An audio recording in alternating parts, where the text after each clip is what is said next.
Now to a story making international news. Squirrels on attack. Picture it. San Rafael, California, just outside of San Francisco. A handful of people in one neighborhood bit, scratched, some even ending up in the emergency room. Attack squirrels. No, really, attack squirrels. And if you don't believe me, believe the signs of neighbors warning neighbors and the neighbors themselves. 5 and counting. Some ending up in the emergency room, like Joe, who got his ear gnawed on and doesn't want to be on camera. He came down on here and he started gnawing on this fence. Wait, those are teeth marks? Those are teeth marks. You are kidding me. Yeah. So he come over here and he started gnawing again. I took my hat off to swat him off and he jumped on my head. Joe's wife, Marie, watched what she calls a fast and mean attack. Joe gets his baseball cap and hits it. And so she turns around and just jumps on his head, scratched his ear. And then she jumped on his leg. And so he tried to get her off. Look at these photos taken of the squirrel just before that chunk out of Joe's fence and Joe's ear. A bigger squirrel than the others around here, say a lot of neighbors. So that's when we went to ER. They thought, oh, yeah, it's a squirrel. They don't have rabies. So we thought, okay, that's it. But that wasn't it. Look at this. The next day, the mean squirrel came back. Grandma, watch this.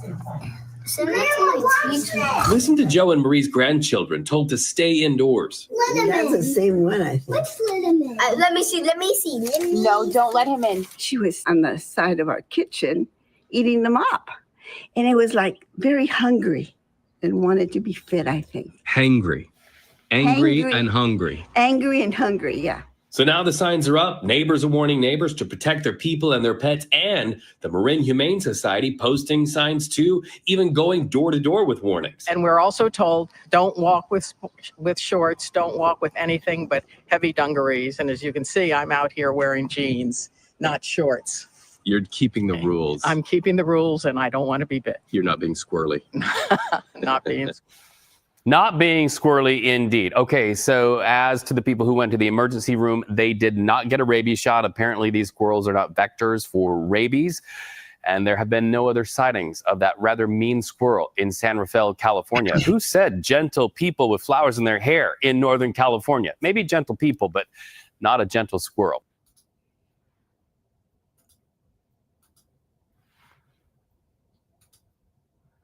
Good afternoon. This is Afternoon Sky. I'm your host, Sky. Now you just saw what the squirrels are doing in California. They're getting busy. They're going in. I'm gonna go a little bit lighter on Sunday. I'm not gonna talk about too heavy of topics like I was talking about with possible murder, possible, what they call it, transgender topics and. What else? We ended on something else. I can't remember. But anyway, today is a new day. I wanted to start out with something that was kind of cute, kind of weird, kind of an oddity. It's related kind of to Mr. Chorstar Terrain. He has his squirrel party set up. I'm going to try to see if I can link to that somehow.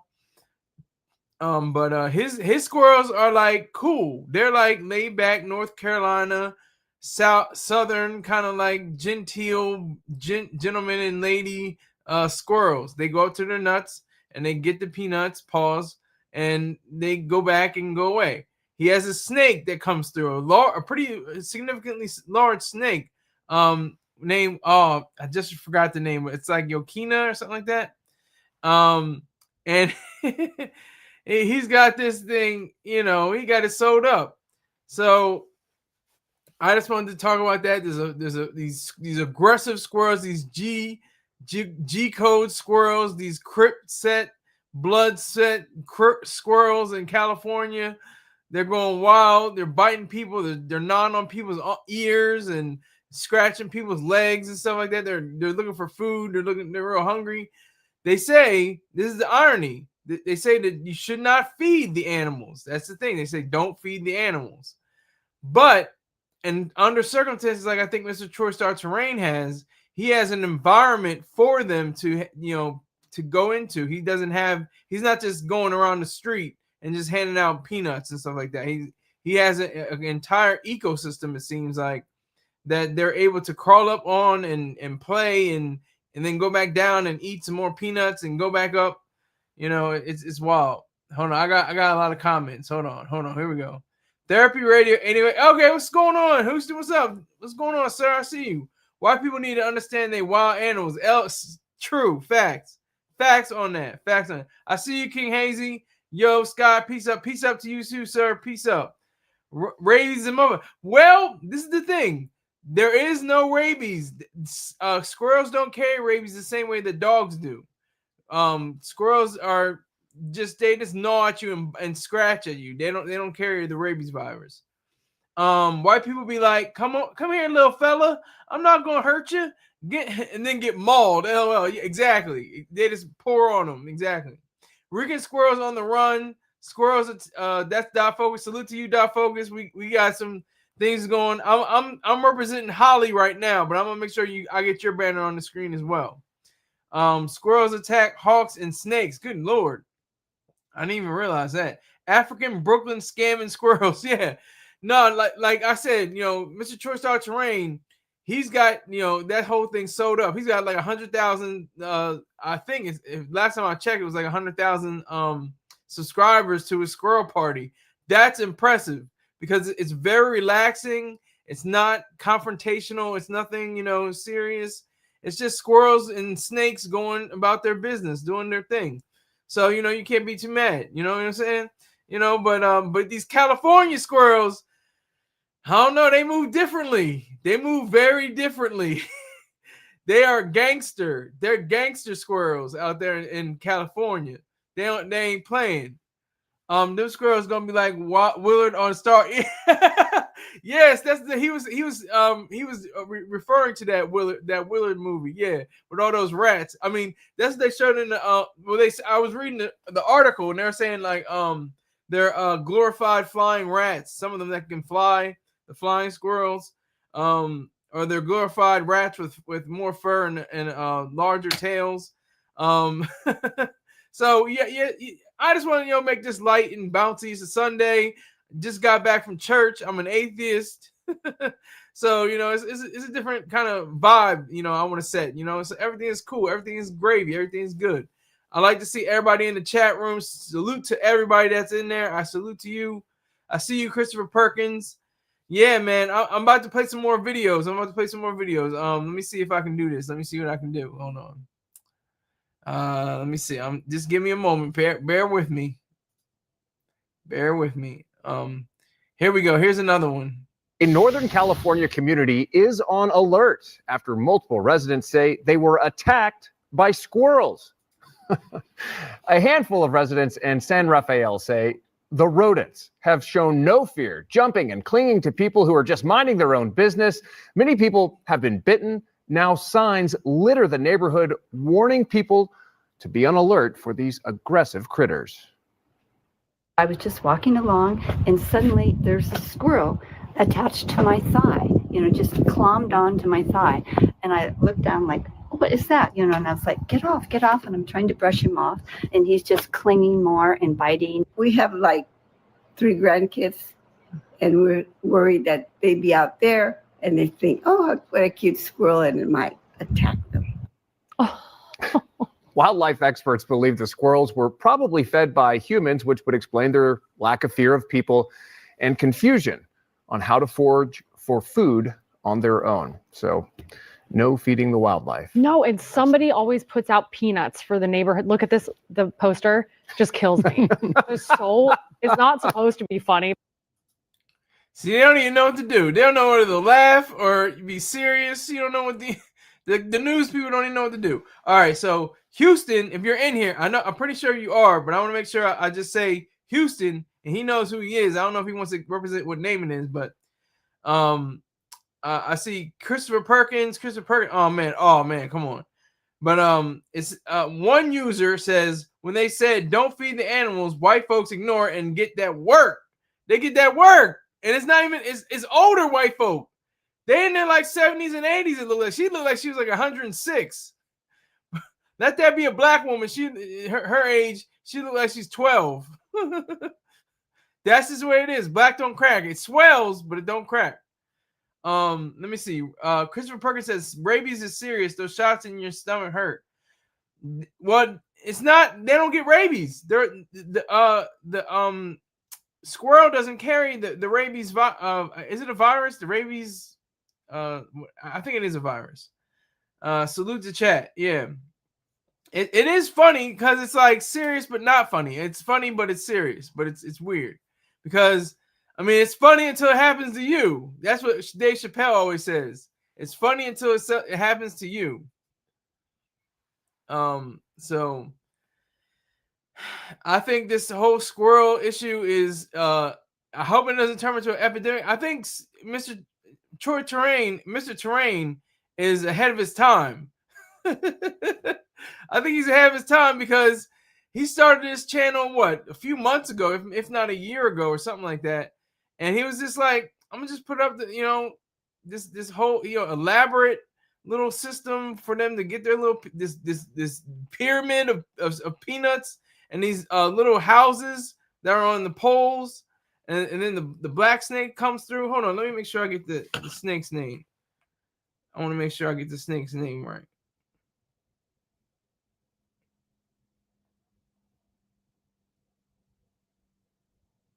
Yeah, here we go. Yamiko. Yamiko is the large snake. I think it's non-poisonous snake. I don't think it's poisonous. It probably would have attacked one of the squirrels already. It may be just foraging for other foods. Here we go. I'm gonna just say Therapy Radio 808 is just ignorant. Don't feed wild animals. Exactly. It's simple. White folks think they can control everything till it happens. Yeah, then it gets real. Everything's sweet until you got well he bit me in my neck and he bit me on my calf muscle and he scratched at my ears and he was gnawing on my chin. Like it got real. I mean, you gotta be careful out here, or do what Mr. Terrain does. Set up a whole station for them to continue to live out their lives. Set that station up.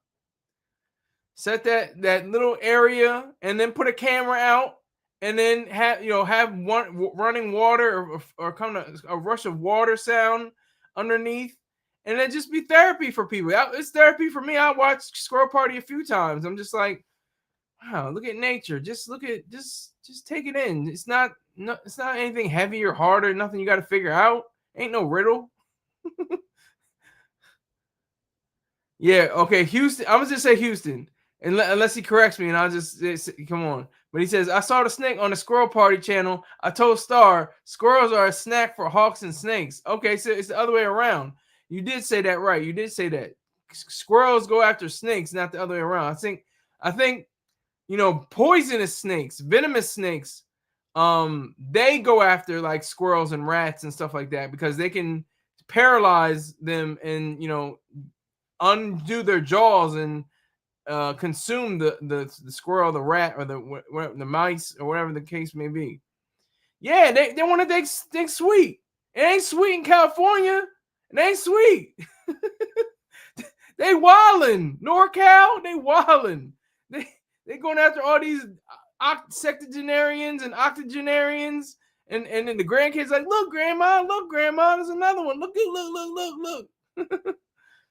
The squirrel is the biggest news story right now. Exactly. It is. It is the biggest squirrel story. It is the biggest news story. It's the craziest thing because it's so wild. It's like they raise them differently out in California, I guess. They're in the wild, but they're raised by their parents, or they weren't raised by their parents. And so they were like, man, I'm just going to wild out. I'm just going to join this gang. We're going to get these white people's food. We're going to gnaw on their neck, gnaw on their earlobes, scratch at their legs and their calf muscles. Because you see young people in these video interviews, they're all in their 70s and 80s, 60s, 70s, 80s, or something like that. They're not spring chickens. That's all I'm saying. They're not in their yuppies. They're not young urban professionals in California. They're not techies. They're not in the tech field, and that I know of. Not young techies anyway. Houston says it's not just venomous snakes. Snakes get whatever they can eat. Boas eat crocs. That is You know what? That's facts. My dumb ass. That's the facts. That's true. It's cool to call me Houston. Okay, just making sure. I just want to make sure because you know you had your name up there. All right, it's cool. Okay, cool. Okay, salute to Houston, everybody. If you don't know, Therapy Radio 808 is Houston. Houston is a legendary caller, one of the best callers in my book. He's up there with Janet and Mo Fax and Rory Sunday. Who else? FBJ. What was it? I need to slow down. Florida Boy Jay. So he's one of the he's a legend for the Star Report. Better than myself. I'm okay, but I get my words mixed up sometimes. I'll be confused. I'll be like, I don't even know what to say, and I just get it out. But sometimes I'm pretty much on point. But I'm not going to put myself down just to put myself down. I'm just telling the truth. They do a much better job conveying a message than I do. Just to say that. All right, so yeah, boas are crazy. Boas and anacondas are crazy. That's why I think snakes are so amazing. We demonize them in our culture because of the Bible, because of Christianity, because the snake was supposed to be at the heel of the woman or something like that. You know, when in the Garden of Eden, after he dropped game on the he dropped game on Eve, and Eve was like, "Word, if I give him this apple, we gonna know everything. Word, what? That's what's up." So the snake dropped game. So God got mad because he made the snake to drop game on Eve, and then they turn around and make the whole world what it is today. Okay, so that's part of Christian mythology. But in the process, we've been known to demonize and antagonize the snake just because of its nature, because it is venomous. Some of them, because they slither, because they're, you know, they look like they're up to something. They look like they're sneaky. You know, you don't want them around, but they're all right. Okay, Houston says, okay, it's cool to, okay. Houston says, I saw a boa eat a croc. I was like, damn, yeah. I think I might have seen that on Animal Planet or, you know, in Discovery Channel or something like that. Yeah, boas are not to be played with. Boas and anacondas. That's why I think they're so cool, because you can have a garden snake. You can have a little green, you know, one of those little green snakes that just slither through, you know, somebody's garden, you know, or you can have an anaconda, these huge, fat, 30, you know, what are they, like 10 feet, 30 feet? I don't even know how much, but they're huge. They go through river systems. They can swim. They can go over land. They can climb up trees. They're very versatile. Snakes are cool to me. Snakes are cool. I don't believe in the Bible. Kind of sounded like God was a hater. Yeah. But him or his son, Jeeves, that's what I'm going to say, because he said that. Never was seen or wrote a verse in the Bible. It's what you believe. Exactly. It's all belief. That's what it is. It's faith. It's all about belief. It's all about what you believe. And I respect people who believe, because at least you believe something. I don't respect people that are on the fence, that are agnostics, or people that are, you know, well, there could be a God. I'm not sure. Maybe there isn't. Maybe there is. Man, I take somebody that's a believer, a Bible thumper, any day over somebody that's an agnostic. Those are cowards. But look at this. We're going way off Samson. Now I'm getting serious. I just want to just make this like real, like light, you know, because these California, these squirrels, they gangster. They're crip set. They crip set squirrels. They wilding in these streets, in these old 80s and 70 and 80-year-old housing units in California, Northern California. These squirrels, they're putting up flyers, they're putting up posters. I salute you, Houston. Make sure you drop that donation, $5 or more. I appreciate it. I'll put up the information right now. Let me see if I can. I don't know if I have a banner. I can just put it in here. Cash. And if you can't do the Cash App, that's cool. I have Venmo. I got PayPal. And if you can't even do that, just tell somebody else. I need a lot more followers or subscribers. I always say followers. But here's my Cash App.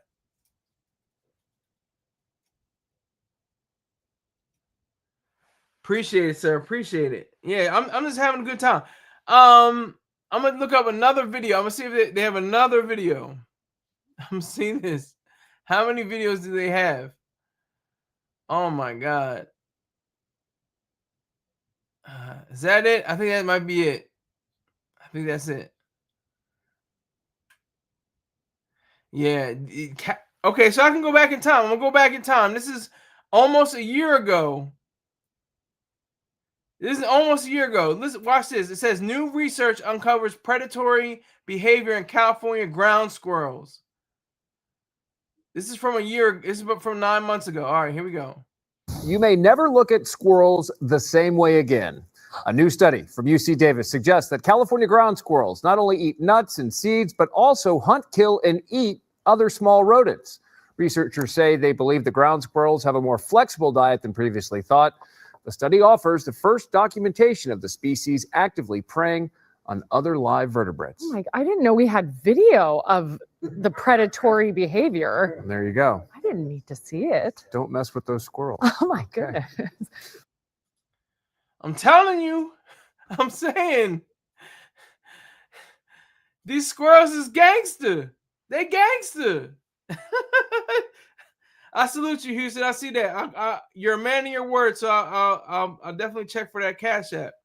You know, I appreciate you. Just do $5. $5 is cool. I'll do everything above $5 and above. Anything else, I'll refund. But I appreciate you, sir. Thank you. I think them squirrels got into the cartel. They must have. Because it's right by there. There must have been a bundle. You know, a couple keys fell off or something like that. And then the squirrels got into it. They're like, they got charged. I'm telling y'all, when animals act like that, they don't get to a stash and hide. Exactly.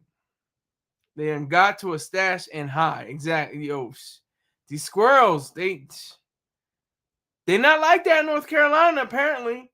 I've been watching Squirrel Party. They're cool. They're like, I'm gonna just go up in here into the little house. I'm gonna go back down, give me some peanuts, come back up, put some in my mouth. You know, like they're real cool. Squirrel Party is cool. It's very relaxing. It's very engaging because you're watching nature and how they like move and how their instincts work. You know, and I just think that's really cool what Mr. Terrain is set up. But yeah, these squirrels, man, they're something else. They're a trip. You can't go, 2 miles probably in that area without seeing at least a few squirrels coming at you. They're warning them to wear dungarees, and she's got on jeans. You can't wear shorts. White people, they love wearing shorts at all times of the year. Could be dead of winter. They're gonna be wearing shorts. That's just, I'm not. Oh, he's a racist. I am a racist.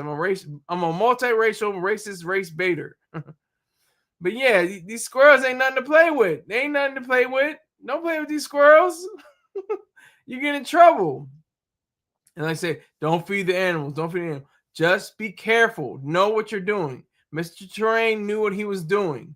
And I think it's way back off his property. Like, I think it's like, a few, maybe a yard or a few yards away from the actual housing unit.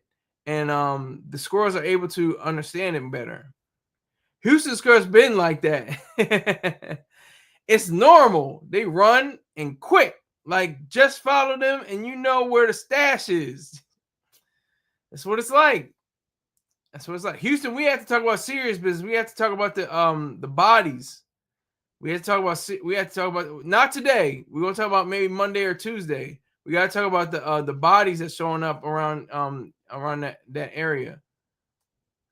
Here we go. Houston says white people do ignorant-ish to the point you like, why? Like, what? Hey little squirrel, what's going on? Oh my God! That's what happens. Like, they want to mess with him.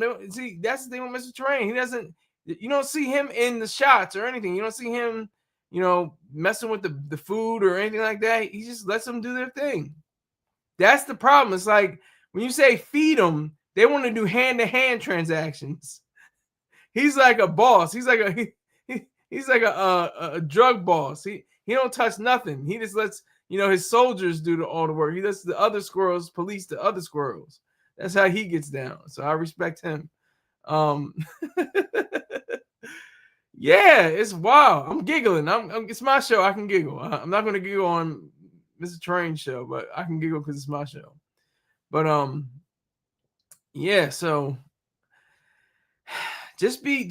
I'm just gonna say, just be careful. If you want to feed them, make sure you know how to feed them. Make sure it's not on your property. Make sure you're not just walking casually. And like, oh, here's some chips. Oh my god, it's got my nose. Oh my god. Oh yeah, it's been serial killers out here. Yeah, people running in those bayous on purpose with their kids. Yeah, I was waiting to do a show on it. I'm waiting on other stories. Yeah, we should get together. We should do a joint show together, or something like that. I don't know how we can do it, but I think we can. If you get what is this called? I don't even remember what it's called. StreamYard. We might be able to do it. That'd be cool. They found hundreds of cars in those bayous. Woo! I didn't even hear about the cars, but I appreciate it, Houston. But we got it. I'm gonna take it to another level because it's gonna be serious. It's gonna the next half of the show is gonna be serious / funny at the same time. I'm gonna try to do that because it's gonna be uplifting but kind of sad kind of story. If y'all can understand what I'm saying, it's gonna be kind of bittersweet, kind of like these squirrels. It's like I'm not making fun of people getting bitten or scratched or anything like that. Or maybe I am, because if you bring it upon yourself, you get what you deserve. You get what you deserve. They found hundreds of you get what you deserve. If you're feeding the animals and you're doing it recklessly, you're just handing out Snickers to squirrels or whatever the case may be, then you need to be reprimanded. You need to be shown by the animal control agency how not to affect nature. You're not doing it right. So I got StreamYard. I'll do a show. Yeah, it'd be cool. That would be really cool. We should do that.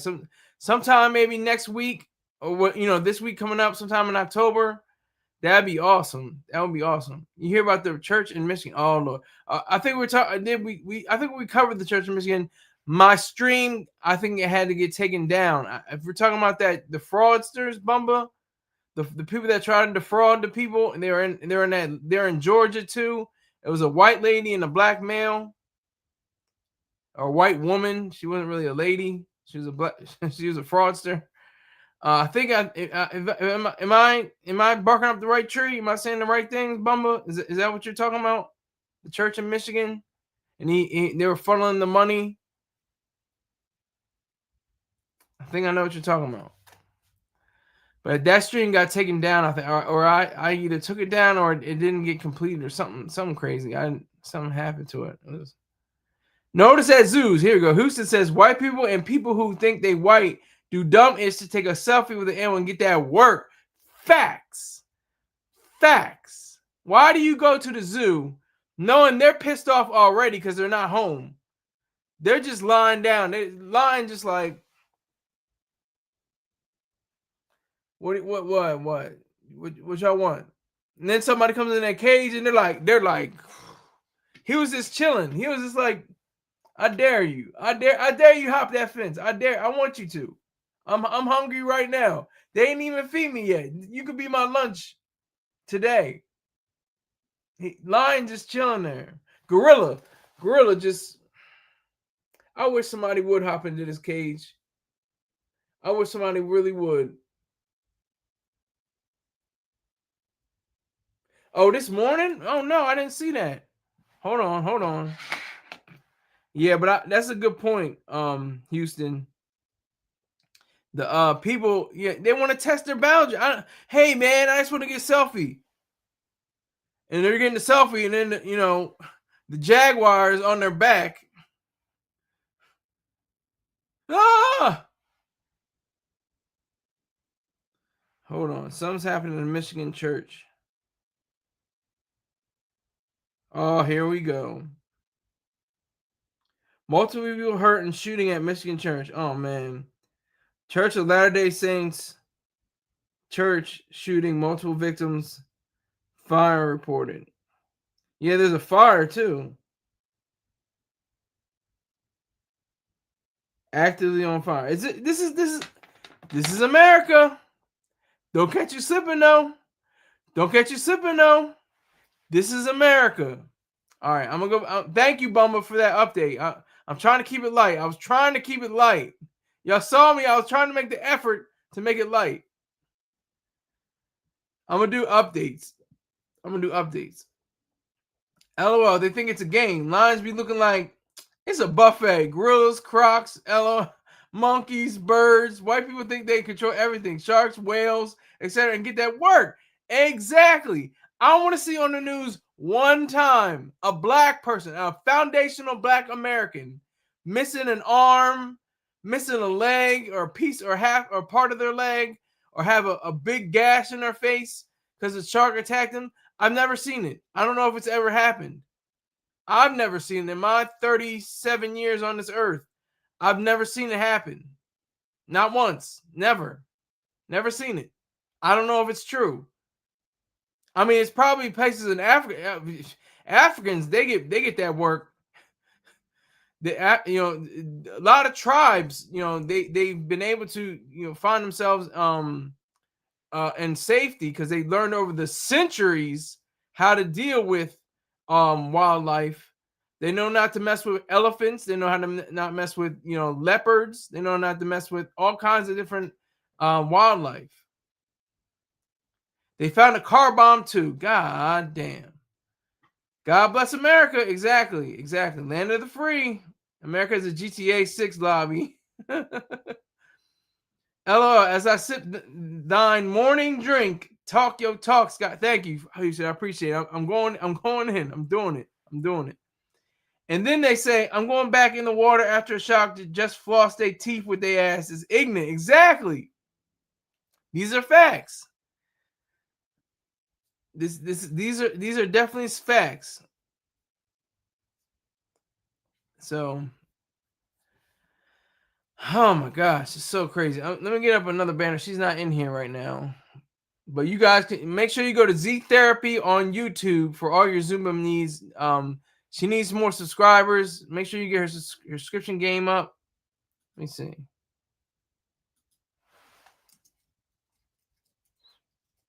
I'm gonna go to my man Dot Focus and get a banner ready for Houston. All right. What up, chat? Yeah, salute, chat. Oh, they're all saluting each other. That's good. That's cool. So I was going to do another story, but I'm gonna look into this Michigan thing. I might have to do the Michigan thing tomorrow. I'm gonna do the story because I have more facts. This is an ongoing occurrence. The late great George Carlin called it. There was another place in Texas. I can't remember what city in Texas. There was a Texas shooter. He shot up a church, and it was a good thing that it's Texas, so they're gonna be strapped too. Somebody else was strapped inside the church and gunned down the person. I don't know how many people were unalived, as we like to say nowadays, but I don't know how many people were unalived or not. But it was stopped. The person was put, he was killed because somebody else was strapped in a Texas church. So this is what I'm saying with you can't blame guns. That whole, we got to ban guns. We got to get rid of guns. No, we got to have more guns. We just have to have more educated and smart-minded and thoughtful and ready people. That's all you got to have. Not the tool, the person behind the tool. Just like your car. Your car is the vehicle. That's why they call it vehicular homicide. You can kill somebody with your car. Anything can be used against its intended purpose. A gun has an intended purpose. It could be able to maim or to kill, depending on what is being maimed or killed. That's the context that you have to realize. All right, so I want to say that. All right, so no, you know what? I saw part of that. The 3i Atlas. What I didn't see all of it, but the parts I saw, I was just like, I didn't really, I didn't take it on it. I didn't take it on it because I need more scientific research. Dot Focus is talking about the 3-eye atlas body that's in space. It's like a large planet, not a planet, but it's a large mass in space that's allegedly headed towards us. So I don't know if that's true or not. So I have to look into it. Damn, white folks turning up. Notice they say the shooter don't have a funeral after they say they killed themselves. Exactly. And you know what else? You know what else? Oh, that's it. Well, he said George Carlin called them what he said, some parishioners, some like pissed off parishioners or something like that. That's what it's like. Yeah, you're gonna have more shootings, and it's amazing how we just keep. It's like I always call this duck, duck, goose. You know what I mean? Like they talk about dictators are like whack-a-mole. You knock down one dictator, 2, 3, 4 pop up. You do duck, duck, goose. You're like, is this going to be in Michigan? Is this going to be in Wisconsin? Oh, is it going to be in Indiana? Oh, is it going to be in California? Nope, it's in Michigan. And they run around and try to take the seat, whatever the case is. But that's the idea. You don't know where the next one's going to come from. And I probably got it. My sister always updates me on these kind of stories because she gets this in her Instagram feed.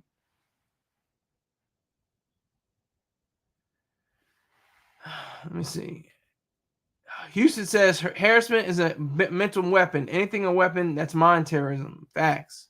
I agree with that. Dot Focus says the sun shot a solar beam at it, supposedly. Okay. I didn't know that. Goku shot a spirit bomb. Don't they shoot from their chest too or something like that? Or no, they push with their hands. That's right. They push out their hands. I'm gonna talk about this briefly. Then I'm gonna go to what I was originally gonna say. This is America, and this goes to my point about illegals. Illegals want to come to this country. They know more about this country than most Americans know about this country, because you're trying to get citizenship one day, probably 5 to 10. Maybe 20 years down the line. It takes a longer time. Dr. Jerome Brooks said it should be very easy to come into this country and very hard to become a citizen. I agree with that. I mean, we're like the people I'm talking to. Am I talking to in live chat? Are y'all born in America? I was born in the first state on the capital, in the capital of the first state on an Air Force base. So if anybody questions my FBA attitude, by both black parents, by the way, my mother was fair skinned. My father's like a little bit lighter than my complexion. So if anybody wants to challenge me on my American status, like Trump challenged President Barack Obama, go for it. I can back it up. I can back it up. So I mean, that's just me. I know if you're born in if you're born in Bozeman, Montana, you're still an American. I'm just saying how the way I was brought into this world was unique compared to some people. Capital, first state, Air Force base. Come on. It's like I wish a nigga would try to go at my American status. But anyway. This is America. Don't catch you slipping. These people got caught slipping. I don't know how many people were injured or gunned down, but this is America. I was born in the South Pole of Texas. Okay. We got Houston saying waterboarding will make a MF hate to shower. Illegal immigrants have the never from all countries to fly our flag upside down. Deport them back. They know their grandparents are here illegal. Yeah, I'm all for deporting illegals that don't want to come here, because I was in the loony bin, the crazy house, the animal farm. I'm not the animal farm, the funny farm, the cuckoo, the puzzle factory. There was a guy who said he was like from Egypt or something like that. He said to me, and he said this, like I think he was in all seriousness. He said, I know people that are here for not for money or work. So they're here for nefarious reasons. So like those are the people that need to get the hell out of this country. No, not the bunny ranch. I wasn't at the bunny ranch. I was at the funny farm.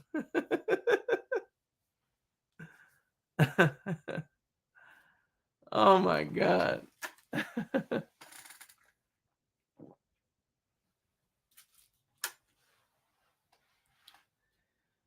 Whew. That felt good. That felt good. Let me just do a quick advertisement that's going to be on the show. You won't be able to see it on the video. Visit .focus_1_ on his YouTube channel and subscribe, like, and comment. If you enjoy Call of Duty and other first-person shooters, you will not be disappointed. He's always looking for the pink mist. Tell him that Silly Sky sent you. All right, I appreciate it. Here's .focus in here. Oh no, let me get Houston first. Houston says, notice immigrants never say their grandparents are illegal citizens and they anchor babies and they will get deported too, out here talking down on America. Facts on that. .focus, I just hyped him up. I just built him up. Well, 20 million people walked across our border. There's definitely a few in that batch. Yeah, exactly. All it takes is a stroke of a pen and anchor babies out of here. That's true. I'm playing Call of Duty Ghosts now on PS4. That's a real one. Because I had Xbox. I'm talking about the first Xbox, the original Xbox, and I got rid of it. I sold that. And all the games. That was the truth. I might have to get PS5 though for Christmas. I'm gonna gift it to myself and play Metal Gear Solid. That's gonna be my goal, possibly, to get that. Focus says, "Oh, ish," and he says "fire" with the exclamation points. But yeah, see, let me see if I can transition. I'm gonna do my other people as well. Visit lifestrongapparel.com for your raw CMOS needs. Also, after making your selections, type in Skyler20 or SKYLER20 as a promo to receive 20% off your purchases. Tell Mr. Ping Silly Sky sent you. I appreciate that. I appreciate him. Also, visit Beha Jackson's YouTube page and subscribe to learn more about sardines on the grill, fried chicken, near beer, and female strippers. Tell him Silly Sky sent you in the comments. I appreciate it. And I'll go back to this. She's number one. She's a good friend. Z Therapy on YouTube for all your Zumba needs. Subscribe. We were like neck and neck with how many subscribers we had. I kind of pulled past her. But she had a little bit more than myself, and then I overtook her. But she's good people. Yes, you should. I got the original Xbox with the Ring of Death. Ooh, them cables like jumper cables. Yeah, yes. You can't even get a lot of the like you can't get PS1. You definitely can't get PS1, PS2, maybe PS3, but everything else is HDMI or HDMI 1 and HDMI 2 and stuff like that. You can't even put the cables in the right places. The red, white, and yellow. If y'all know about the red, white, and yellow, y'all are real ones. I'm an old nigga. Niggas like red, white, and yellow. What is it? Red, what? Red, white, and yellow? What is this? Like, okay. Focus saying life strong. Yes, you got the muscle up, the American flag. You got the exclamation points. Damn, they got it. Beer, chicken, and women born with ovaries already. Salute to that. Salute to Houston on that. All right, it's coming out in 45 minutes. I'm gonna try to see if I can go at least an hour, maybe 2 hours. I don't know if I can stretch it that long, but I just wanted to go at these squirrels. You got to go on. You got to go on AP. It's free. AP news is completely free. They give you the rundown on things happening right as they're happening. I got the news about the this Michigan church, I think it's on there. Let me see. Maybe it's not on there yet. Top news. It's not on there yet, but usually they have a lot of stories.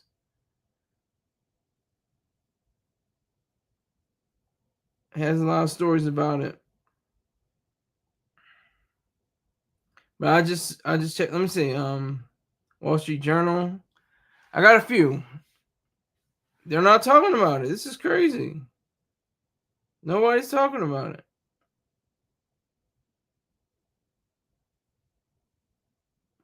They're talking about Portland. Oh, here we go. Multiple victims in Michigan church shooting. Police say shooter down, building on fire. This is crazy. This is what? This is America. This is America. For everybody that legally gets in this country, I salute you. You want to come into this party? And we are wild. This is the wild, wild west right now. People shooting up schools, theaters, hotels, churches. Okay? If you're a legal immigrant, salute to you. Because you wanted to come into this party. And I said the same thing for illegals. If you're an illegal and you want to do work, and if you want to do something that's right with this country, salute to you too. Just make sure you get your legal citizenship one day. What do we got? Here we go. Dot Focus says there was Jews in New York City marching from Palestine. Israel has fallen. It's a fact. That's a whole fact. It's a whole fact. My wife, Kim Folks, giving me a switch. I'm going to be playing Punch Out, and my Texans ain't ish. I called it last year when Amber Rose was hanging around CJ Stroud. We done. Yeah, that's kind of crazy. That's crazy. Dafo says the UN walked out on Netanyahu while he was giving a speech. Yeah, UN is just trash. UN never should have been put on any platform whatsoever. They equate Israel with Iran. They equate America with North Korea. Like you can't do that. They put them on the same pedestal. They put them on the same exact footing. You just can't do that. It's inappropriate. It's evil. It's more than inappropriate. It's evil. It's vicious. I just did a show on Charles. I don't even know if I want to say his name. I'm going to say CK and AJ and Nick. I said, is this a white folk uprising? Yeah, exactly. This looks like they're trying. This is like the beginnings. It's all it takes is a few more shots fired, and we're going to have a race war. Let's just be real. Let's just be real. I don't want it. I'm not asking for it. I'm just saying the truth. And what's this shooter going to be in the car bomber and the person that blew up the church, that put the church on fire? Is this going to be another transgender person that left the church and turned it was a girl and turned into a guy, or a guy turned into a girl and got mad at the Church of Latter-day Saints? I don't know yet. We got to get the details. Exact. Okay. Will Africa ever take over the West? I was just listening to this on the internet. I listened to a radio show on NPR because I'm better than you. No, I'm just kidding. But I was listening to NPR, and they're like, by 2050, there's going to be so much more Africans than there are of most places around the world. There's already about 1 billion people in Africa right now. But there's so many different countries. I think there's 52 countries. You correct my dumb ass if I'm wrong. But yeah, that's reality. Is Houston in here? Yes, he's right there. That's him. Oh, everybody wins with the Cowboys. I hope MF win in a dice game or a scratch off, as long as they don't win. And then answer your question, Christopher Perkins. I know you're probably not even in here anymore. But I'm the opposite of Houston. I want the Cowboys to win. I want them to earn their money.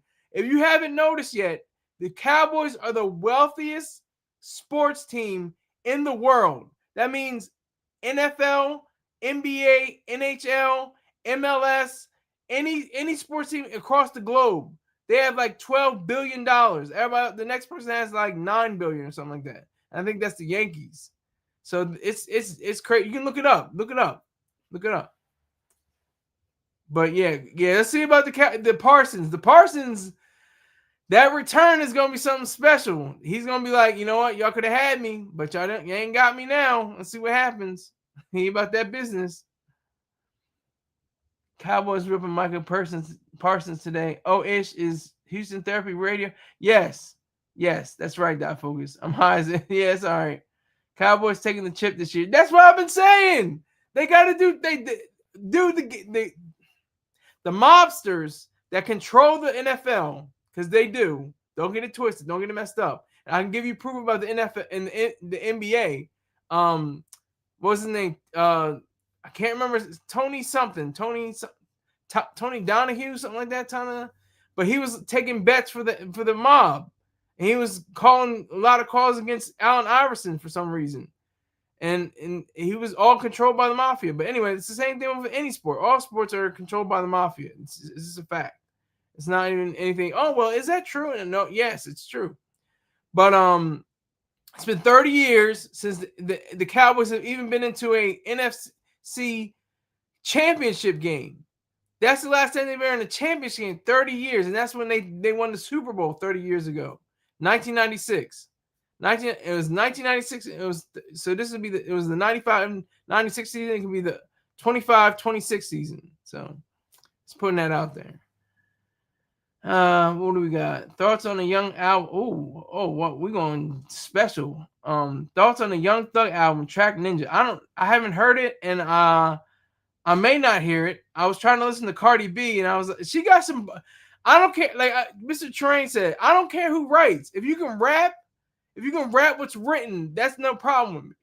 If you can't rap, if you're rapping off beat, if you're rapping in different tones or different ways, it's goofy, and I don't need that. But I can't remember what she said. What did she say? She had a hot line. She had a hot bar. I was like, that was pretty deep. But I can't remember it. If it comes up again, I'll let you guys know. The Dallas Cowboys and Redskins would have been a legendary Super Bowl. You mean the Commanders? Commanders. Dot Focus is talking to Houston. Okay, they Cowboys players got to be there. They all on probation. Even if they hurt, the camera got to show they're at work. Damn, I'm hateful. That's true. Just listen to Ninja, specifically the second half of the song. What's the gist, Rottweiler? Is he talking about snitching? Is he talking about Gunna snitching on him or something? Nah, Sky, you have to play Thug song. You might have a 2-hour show worth of content just from listening to it. Whoa. Wow. Okay. Y'all are talking some big ish. I'm not mad. Cardi B should have been locked up. Yes. You know what? To be in all seriousness, that's a fact. If a man did what she admitted to, she would be Diddy. That's a fact.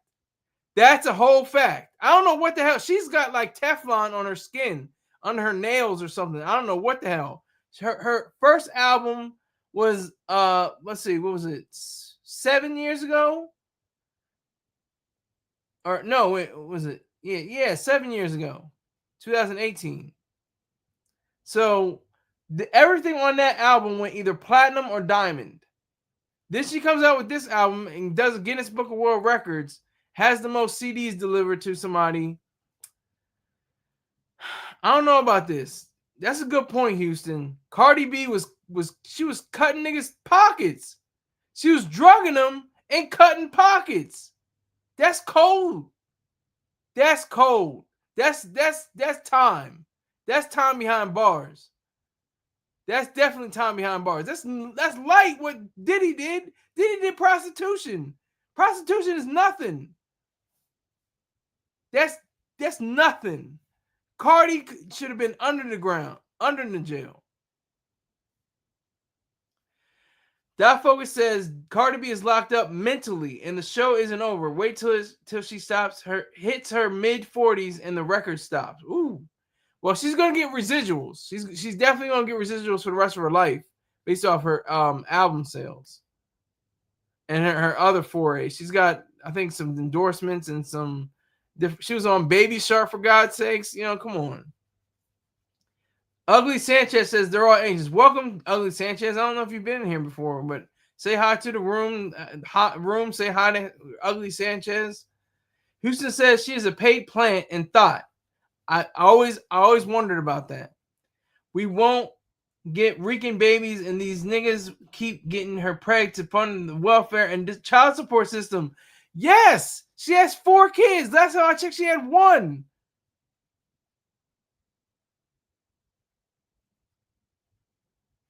Culture was the last one I was aware of, and she said, "Yeah, this is my 4th." I'm like, God damn, she didn't have twins or triplets.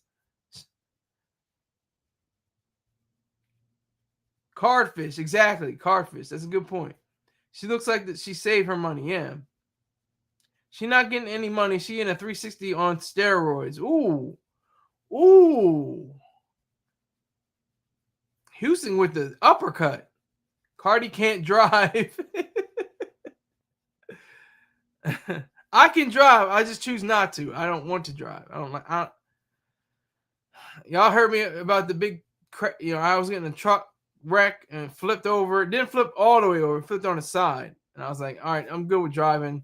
I may drive again in the next decade, but until then, I'm cool. I'm good. And cars are going to be autonomous in the next decade anyway. So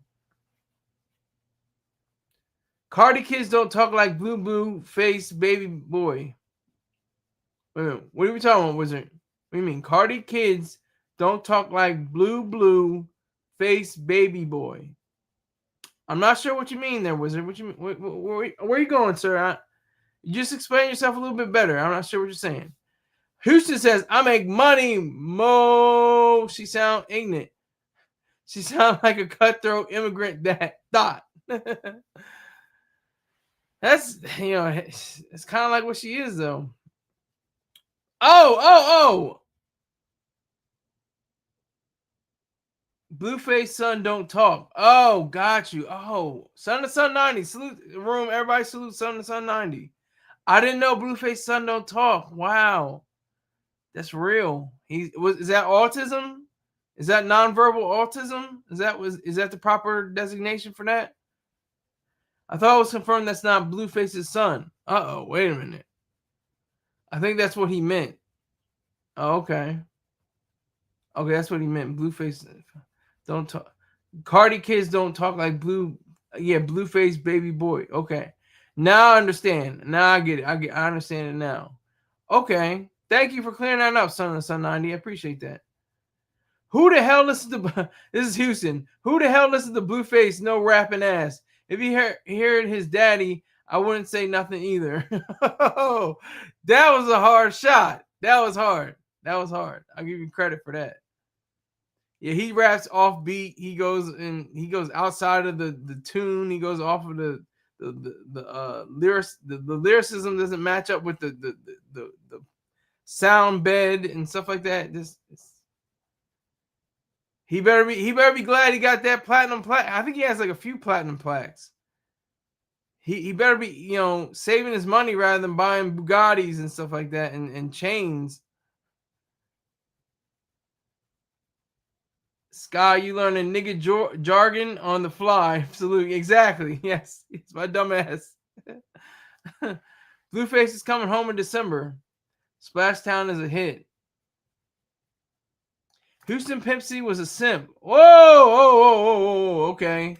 Now Houston has a chance to respond. He married a woman who looks trans. Oh. Woo. Houston, you want to go at him? NBA YoungBoy got him be in a dress like thug soon. He already took the sus pics. Splash City.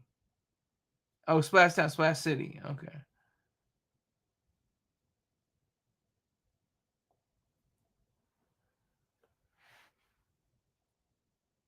Pimp C was killed for exposing the boule. I still am not sure what the boule means. You have to break this down for my dumb ass. What is the boule? What is the boule? Pimp C was, and that's alleged. It was all about the lean. He was taking lean, and he had he had heart arrest or something like that. He had cardiac arrest or heart kind of condition, something like that.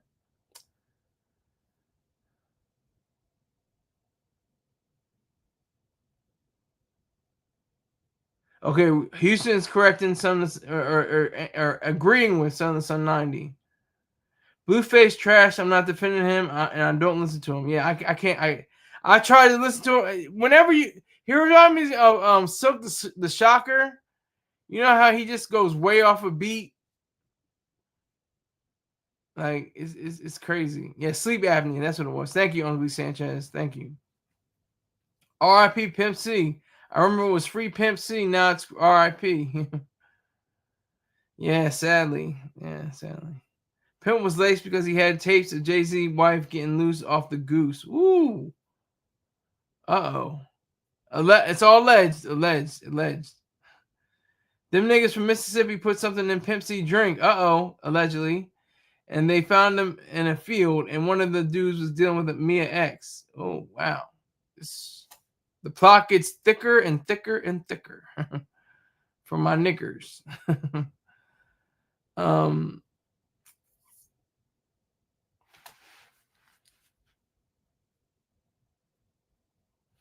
Okay. So, what are we talking about? Oh, we're talking about America. We're talking about, the shooting. This is the latest in. I'm going off of chat too. Whatever we talking about in the chat, I'm talking about it. How many hats Jay-Z got? Industry hats only. LOL. What is he? I just looked at this. Are you talking about like he has title? He has the Duce. He has title Duce. Bernard Arnac or what is it called? The gold bottles, whatever it's called. Bergerac or something like that. Blueface was a failed industry plant. Ninjas like Meek Mill was co-signing him when he was up and coming. Wow. I'm surprised he didn't get damn knocked off. Wow. No hats, bodies. Oh, see, nigga jargon. See, I'm stupid. I'm not with it. I'm dumb like that. No hats equals bodies. Okay, got you. Industry hats only. Okay. Y'all want to have that conversation? We can do that. I can entertain it. Remember, Pimp said Master P goons held him down and whooped him in a room coming out the closet. Wow. Master P smiled because it was a test run. Whoa. What's your thoughts on Somalia's takeover of Minneapolis? I think it's great because most of them are businesses, right? Somali businesses. And in Michigan, where the shooting was, and out like the suburbs of Detroit and stuff like that, they're mainly Arab. Michigan is all about Arabs, and apparently Minneapolis is the Detroit suburbs are about Arabs, and in Minneapolis it's all Somalis.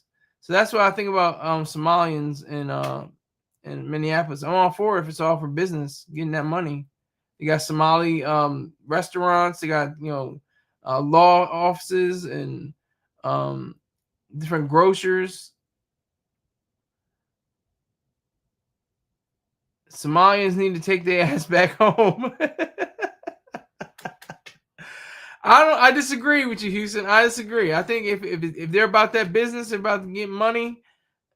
Do what you got to do. Do what you got to do. If Somali was crazy, Somalia is not America. You probably don't have freedom of speech. You probably don't have any right. You have many rights. You probably get thrown off of a building if you go a certain way. If you're a little boy girl or a little girl boy, you'll get pushed off of a building. Then we don't do that in America. We just fight over it. We just say, oh well, whatever. But people are like, ever since I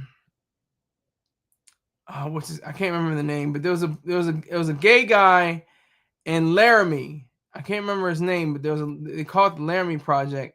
He was killed and put in a field or something like that. And that really stepped up the whole like game for gay people and lesbian people and the whole queer community. I say queer community because that's what they call themselves. They call themselves, oh, I do queer stuff, whatever. So he that really stepped up the seriousness of the whole idea of being in the queer community. Oh my gosh. They don't want to assimilate. They want to turn USA into Somalia. Okay, see, that's the problem. I think you should assimilate. You should be part of the pot, not be the pot. That's my conclusion. I disagree with them making USA into Somalia. That's what I do disagree with. These effing call centers are making them rich. Yeah, yes. Yeah. But aren't they in their country? They funnel, like, you know, if you called, you know, I don't know, if you called Home Depot or whatever, or Lowe's or something like that, they have a person that comes on the line. Can I help you with the problem or whatever? You know, they have an accent. You're like, yeah, all right, you know, they're really nice and they're polite and everything, but you know, it's just like it's not an American, you know, it's just. But I can't be mad because it's what it is. It's cheaper labor. It's a lot less money. It's better than having no speaker whatsoever. Some companies have zero, you know, representation on the phone.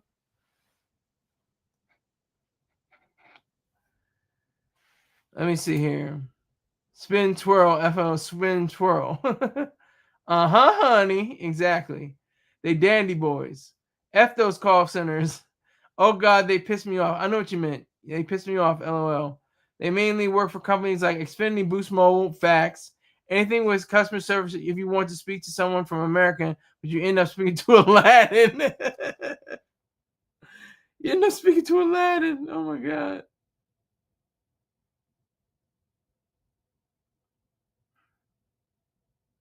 Oh, this is real. They burning down that place. Whoa. Wow. The church is on fire. Fire. Like, wow. What? Hold on. Let me see if I can go to a story. Hold on. I'll see your chats in just a minute. Y'all can keep talking, but I'm going to just go on YouTube real quick.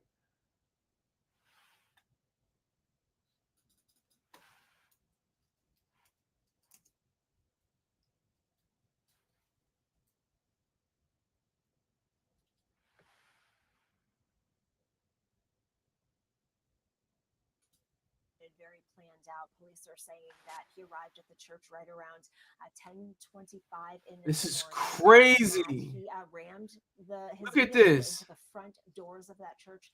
Then Shooter got out dead, and 10 in started hospital. firing at the Again, parishioners. why? We know that there were hundreds and hundreds of parishioners that were seated for this service inside the Church of Latter-day Saints in Grand Blancs Township.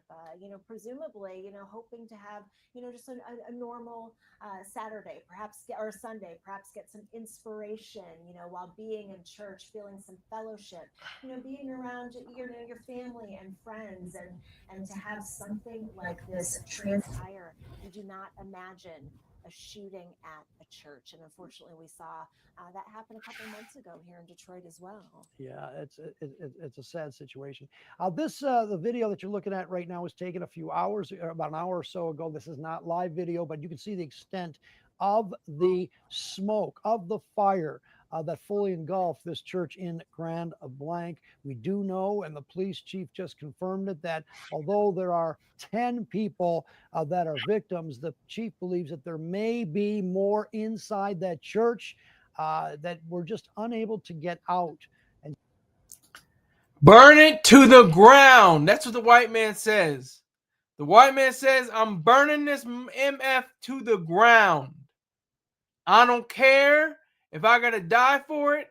10 people got to go to the hospital. There could be more people in the church. I'm burning this MF down. All the way down. Whew. This is, wow. It's one thing after another. It's like they try to top each other in the news cycle. Oh, CK got murked? Okay. I can do better than that. What was it after that? I don't even remember. It was something big that happened after that. I can't remember what it was, but even if it wasn't, it was this. Okay, shoot. The ice, baby. But the ice shooting. They shot the detainees. They had the anti ice on the cartridges. Like, they just do it. Well, it's not. Yeah, you're right. You're right. Hold on. Let me see who else said something. Hold on. First, Houston said prisoners are running call centers. Facts. Ain't that some ish? Stealing all your info. And when they get out, even when they're in, they're gonna know your whole bank account, your social security number, all of that. Yeah. Where was their God? Dot Focus says, where was their God? I say their God was right there. He wanted to call them to a different kind of understanding. This is a different understanding here. This is an understanding of, I can make this. I'm a destroyer of worlds. I'm a maker of worlds. I can destroy your whole world. All right. So there. The Mormon God must be on vacation or his Wi-Fi might be down. Dot Focus with the jokes.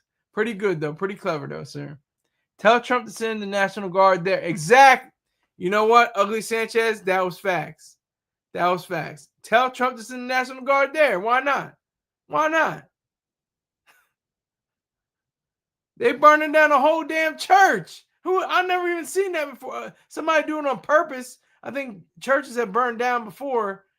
They've been bombed before, of course, with the 4 little girls and I think it was Montgomery, Alabama, or was that Atlanta? I can't remember. It was in the South. It was 4 little girls who were killed. Are they going to have enough coverage of that? This, are they going to remind people of that incident when 4 little black girls were killed, murdered? Houston says, Sky, if I'm not mistaken, ain't it something in the military called Section 8? Yeah, Section 8 is different than the housing program. The housing program is usually Section 8, but I think it's Section A. Section A is what it's called, I think, for people that are, not equipped to be in the services. That's what I think it is, Houston. I think it's Section A. Let me make sure. You can always look it up.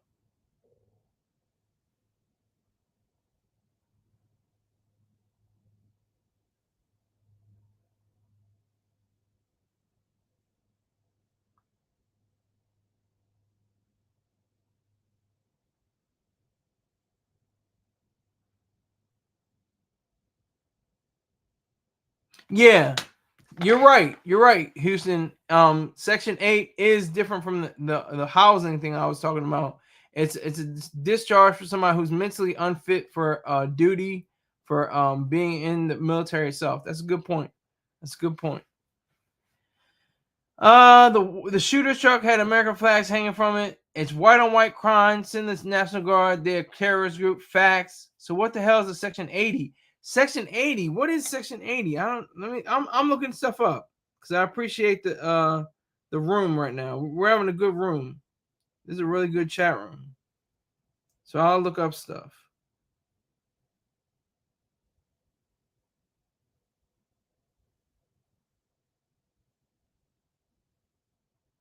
Okay, so it's actually not Section 80. It's Article 80 in the military, Rottweiler. It relates to people who attempt to do something that was unlawful.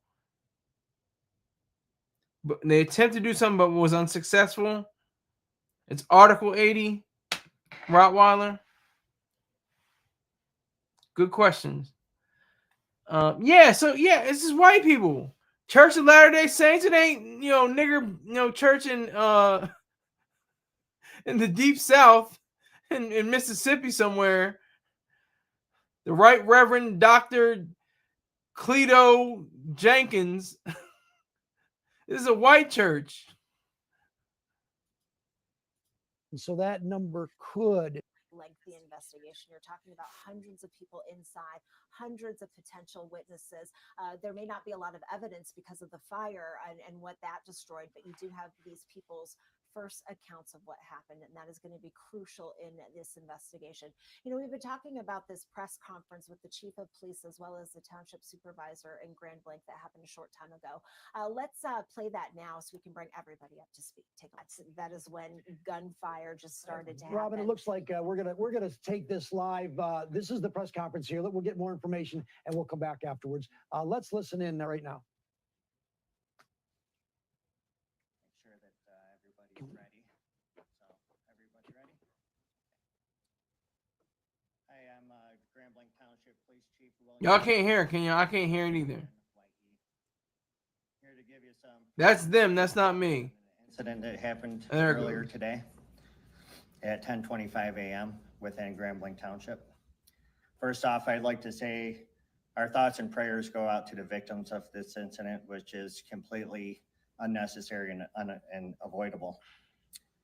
The incident that we're going to talk about here today, as I said, was happened at 10:25 a.m. at the Church of Jesus Christ of Latter-day Saints, which is located at 4285 McCandless Road. During this incident, what we know right now is that a 40-year-old suspect from Burton, he's a male, he drove his vehicle through the front doors of the church. He then exited his vehicle, firing several rounds at individuals within the church. 10 gunshot victims have been transported to local hospitals at this time, including one who has been deceased. Officers who were trained immediately responded to the area. One was a DNR officer, and then one was a Grand Blanc Township officer, where they met the suspect and they engaged in gunfire with that particular individual, neutralizing that suspect, and that suspect is no longer with us. As I said, it is a 40-year-old male from Burton. During all this incident as well, there was a fire that occurred, and we believe that was deliberately set by the suspect. We do believe that we will find additional victims once we have that scene secure. That fire was just extinguished by the Grand Blanc Township Fire Department within the past hour. So where we go from here is we have investigators. We're going to do search warrants on the suspect's residence. We're going to find out if there was a motive. We're going to go through cell phone records, things like that. We had the FBI, you know, they're devoting 100 agents to this area because, as you can imagine, there's a lot of witnesses that were within the church, and that is a lot of witness information, statements that we have to obtain. So I'd like to thank all the agencies who responded, the City of Grand Blanc, Genesee County, Oakland County Sheriff's Office, Flint Township Police Department, the DNR, the State Police, and the ATF. I will provide additional information for you at 5 p.m., but I am willing to take any questions that you have that I could possibly answer right now. Chief, can you talk about the kind of the progress of events? Did the suspect set the fire, they get back inside of his vehicle and then ran the front door, or did it all happen at the same time? So from what I understand, and again, this is just a preliminary investigation right now, from what I have been briefed on, is that he rammed the vehicle through the front door, exited, then started firing shots. We are still trying to determine exactly when and where that fire ended up coming from and how it got started. So we believe it was deliberately set, though, by the suspect. Were they in an active service when this happened? Yes, the service was active. There was hundreds of people within the church. Are you sure it's only one suspect at this point, or is it possible other people helped set the fire? Yes, it is one suspect that we know of at this point. We do not believe that there's a threat to the public. We believe that we have the guy who did this. Sir. Could you comment on the severity of the injuries? We have a couple in critical condition. Like I said, one is deceased. The rest of them are in stable condition. A couple, meaning 3 or 2, I'm sorry. One deceased. The suspect is deceased as well. And then multiple victims are in critical condition. we do believe that we will find some additional victims once we find the area where the fire was. Any word on the weapon? Yeah. An assault rifle. So, as far as ammunition, did he have a lot of ammunition? That I don't know of yet, and I could get you later. Hey. Was the suspect known to authorities, and did he have any connection to anyone who was in that church? Right now, we don't have any of that information, but I'm confident that our investigators, along with the FBI, we're going to end up uncovering all that information and provide that at a later time for you. Chief, to clarify, you said there may be additional victims like inside the church? Or?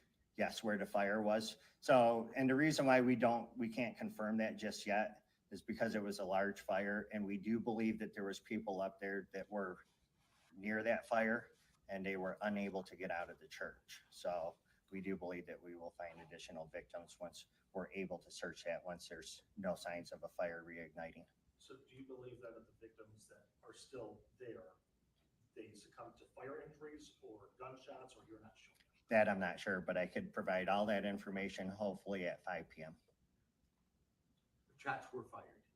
Shots were fired, yes. He had no idea how many though at this point. No idea how many at this time.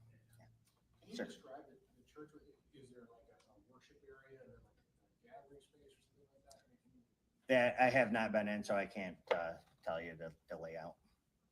Chief, can you kind of describe the process of how things change for tactical response when there's an active fire? Every training I've seen, it's always been a building that has not been on fire. So how do you then deal with an active shooter when you have that situation happening as well? Well, we are here at Grand Blanc Township, and there's a lot of agencies within the state of Michigan. We are specifically trained to go right to the threat in an active shooter situation. And I'm proud of my guys and the DNR who responded to this scene, who immediately took that suspect out. So there was no additional victims. So it was a great job by our staff. I'm gonna stop right there. This is all white men or transgenders or whatever the case may be. Very few women. There was a woman, I think in 2023 or 2024, she shot up a Catholic school. Very few. It's a rarity. That's a white. It's not a white man. What is that? What is that about? They need to get to the bottom of that. Niggas just shoot each other up. They just wild out in the streets. Niggas be wilding in the streets. White men or white young males, they have a different agenda. They have a manifesto. They have a whole, guideline and an outline of what they're gonna do. They're gonna find, allegedly, they're gonna find books and paraphernalia related to killings and murders and illicit videos of snuff films and stuff like that. Allegedly, I'm just saying this is what happens. The white man just says, you know what? I gotta lay these people down. I gotta set this MF on fire. Like I said, I gotta burn this thing down, and then I'm taking myself out, or I'm gonna be taken out by the police. This could have all been avoided, I always say. Go through the proper channels, go through your psych docs, ask them, look, I'm feeling like, they always say on TV, they say suicidal thoughts. Well, what about homicidal ideation? Shouldn't they be treating people for that? I'm stupid. I don't have a degree or anything like that. I have nothing to back my words because I'm a dumb community college dropout. But this is how the white man does his business. This is how he gets down. He says, I'm going to burn this thing to the ground. I'm going to shoot it up first. Then I'm going to set this fire and everything's going to be found. There's going to be a bomb in a car. I'm not even going to detonate it.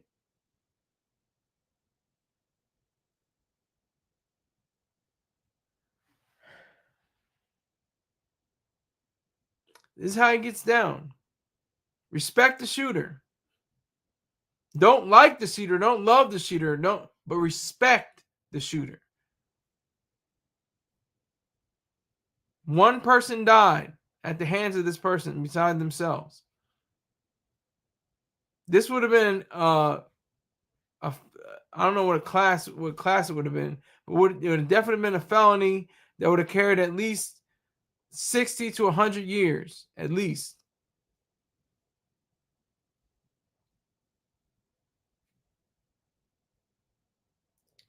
So I'm saying that,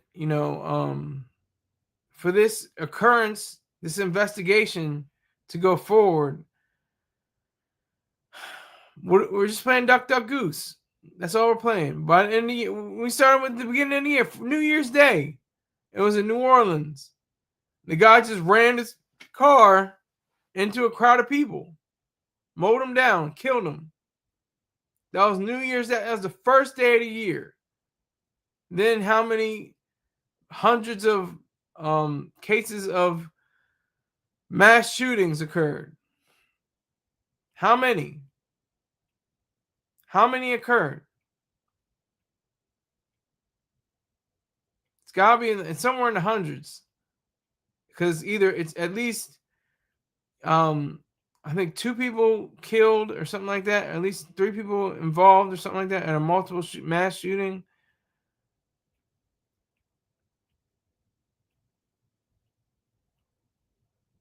It's really sad. It really is sad. And I'm not trying to be a racist about it, but this is the facts. You can't be racist for facts. Just like I know niggas is wilding in the streets. White niggas is wilding in churches and theaters and schools, and that's how they get down with their business. That's why I go to the church, I go to school, I go to different places, I go to the shopping store. They shot at the shopping mart.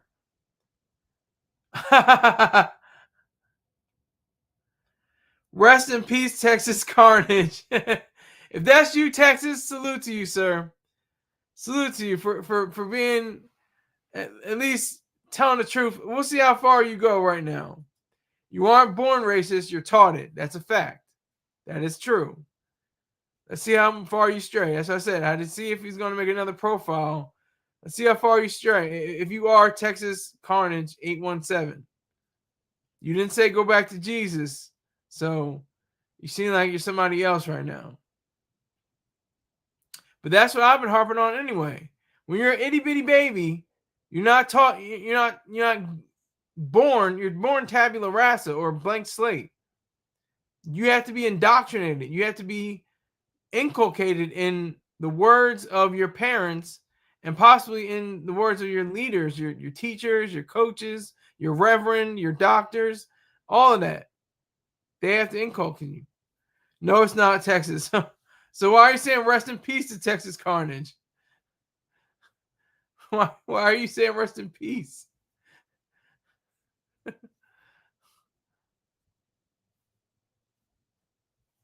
Apparently it's not Texas. I still gotta, okay, kind of look on. But this is the facts. This is the reality. This is the truth. Niggas do crazy stuff. Spics do crazy stuff. Dotheads do crazy stuff. Chinks and gooks do crazy stuff. Crackers do crazy stuff. Just in their own way. This was not a black church, first and foremost. LDS is not black people, specifically. There's a rarity in this across this whole country. I would love to find a black Church of Latter-day Saints, because you packed him up and we smoking that on that Texas pack. Salute to you. I had to get him out of here. He was disrespecting Holly. Nobody's going to disrespect Holly. I don't care who you are. We're good friends. We're friends. Yeah, I had to get him out of here. So you can smoke that. You can smoke that loud pack to Texas Carnage if you want. I want to say rock and peace, though. I say rest in piss, because he pissed me off almost. He almost pissed me off. But I just got him out of here. So You're in the hands of Lucifer. Yes, I am in the hands of Lucifer. I am Lucifer. Do you know what Lucifer stands for? Look it up if you have to. That's why you have to go to Dr. Google. Look what Lucifer stands for. What it really means.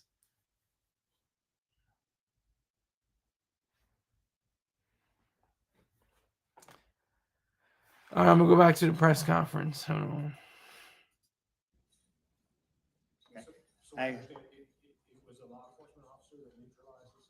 Yes, there's 2 law enforcement officers involved. I will be back here at 5 p.m. to give you additional information and hopefully answer some of the questions that you guys went over here today. Conference, they did tell us that the fire is out, so that is good news. In terms of controversy or what maybe led to this, I don't know, but either way, there is nothing that justifies anyone ramming a car through a door of an establishment and taking a gun and shooting and killing people. Okay, there is nothing that justifies that act. So right now we're just waiting to hear more investigation information from police, and again that'll take place at 5. But you know, again, the suspect, we have very little information about him. And I would be surprised if it's a man of color. Super surprised. Super surprised. I'm looking for a black LDS church. That's what the late great George Carlin said. Disgruntled parishioners. Well, I can't get onto the choir. Okay. What, you didn't put me on for doing communion this Sunday? What?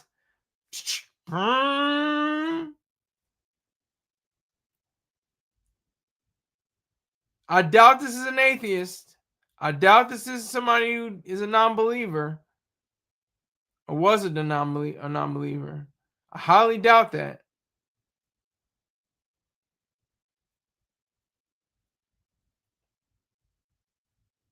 I highly doubt that. I would say that whoever this person was, there's been 1 dead in church shooting. Okay. Actually, there's 2 deads in total, but 1 dead, I guess, in victims.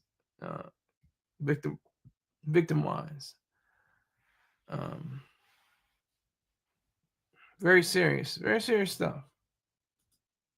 not at all. Those are all emergency response vehicles. You know, that is how, and even behind me, a line of emergency response vehicles, from fire trucks, police. Let's do that, Rottweiler. Let's say entanglements. Oh, you're with my wife. Oh, okay. Oh, you abused me when I was 6 years old. Now I'm coming back, you know, with a high-powered rifle. Hey, that's what, hey, do all kinds of wrong answers. Just do everything wrong answers in the chat. Everybody in the chat do a wrong answer. I see 2 people in the chat. Rest in peace, Texas Carnage and Rottweiler. Both Texans. Texans in the house. Texans representing.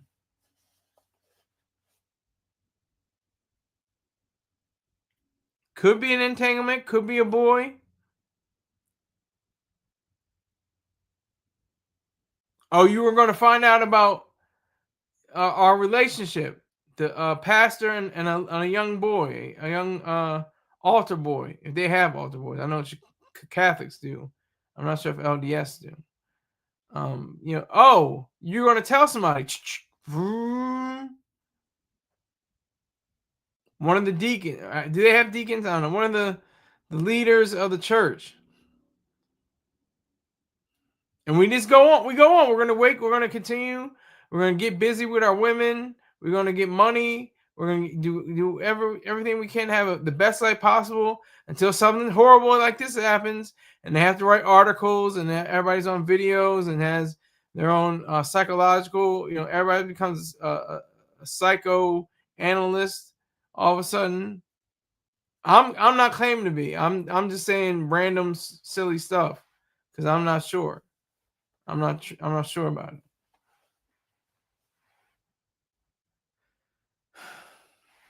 I'll continue. Health and well-being of citizens that people are going to have to really kind of zero in on to avoid these sort of scenes. United States weighed in on this as well. So obviously the eyes of the country, Ingrid, you are right, are on Grand Blanc right now. Ingrid, just how close are you to this church? You know what? I tried to get as close as I really could, but again, they're keeping people back. And at the time, you know, I saw people who were coming from there. They were actually wearing a mask because of the air quality. I mean, it was a plume of black smoke just up in the air, and you know that obviously is not good. Now, again, when he rammed through the doors and how that fire was set, we hope to learn more about that coming up at 5 p.m. news conference. Bomb squad there, Ingrid. Be careful. That bomb squad, exactly. No doubt. I mean, but that just tells you the urgency of this scene. I mean, the bomb squad, Michigan State bomb squad. I mean, you know, we've got people. Ingrid, I'm sorry, but are you like a quarter mile, would you say, or a mile from the church, or how just in terms of distance? I'm going. I'll in distance. I would say we've been kept back. When I as close as I was earlier, I still couldn't see the church, but a lot of that had to do with the intense flame, smoke coming from that area. So, I'll see what they say in terms of distance, and I'll find out for the next hit. But I mean, we're back enough that they feel we're safe. Good. All right, Ingrid, I wanted you to be safe. I'll figure out what is going on there. I know that Ingrid Selle, one of the first reporters on the scene today. Good for you. We also know there'll be a 5 o'clock press conference, and there'll be a lot more. Ingrid, thank you so much for your reporting, and we'll check in with you in a little while. Absolutely. That's how white boys get down. That's how white boys get down. I don't have anything to say about it. Otherwise, that's how white boys get down. If I had to say something about it, I'd say, this is what you do not do. A rifle is not an argument. Ammunition is not an argument. Fires set to faith-based organizations and their buildings is not an argument. That's one of the worst things you can possibly do. If not the worst thing you can possibly do. Is to shut off your mind. Is to completely take off everything that's rational, everything that's good, everything that's it's plausible and part of your rational faculties. All of that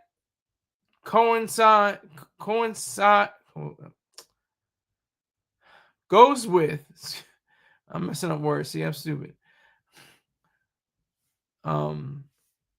It goes with the idea of just reckless abandon. Just I'm a white man, and I'm just going to terrorize, just like the black man. I'm going to ruin my neighborhood. The white man does his thing for establishments, churches, schools, shopping marts, theaters, concerts, nightclubs. That's how he does his business. What is this? What is it going to be? Everybody chip in. I got to see two people. And you're both from Texas, I would imagine, or you're related to something in Texas. Say something silly.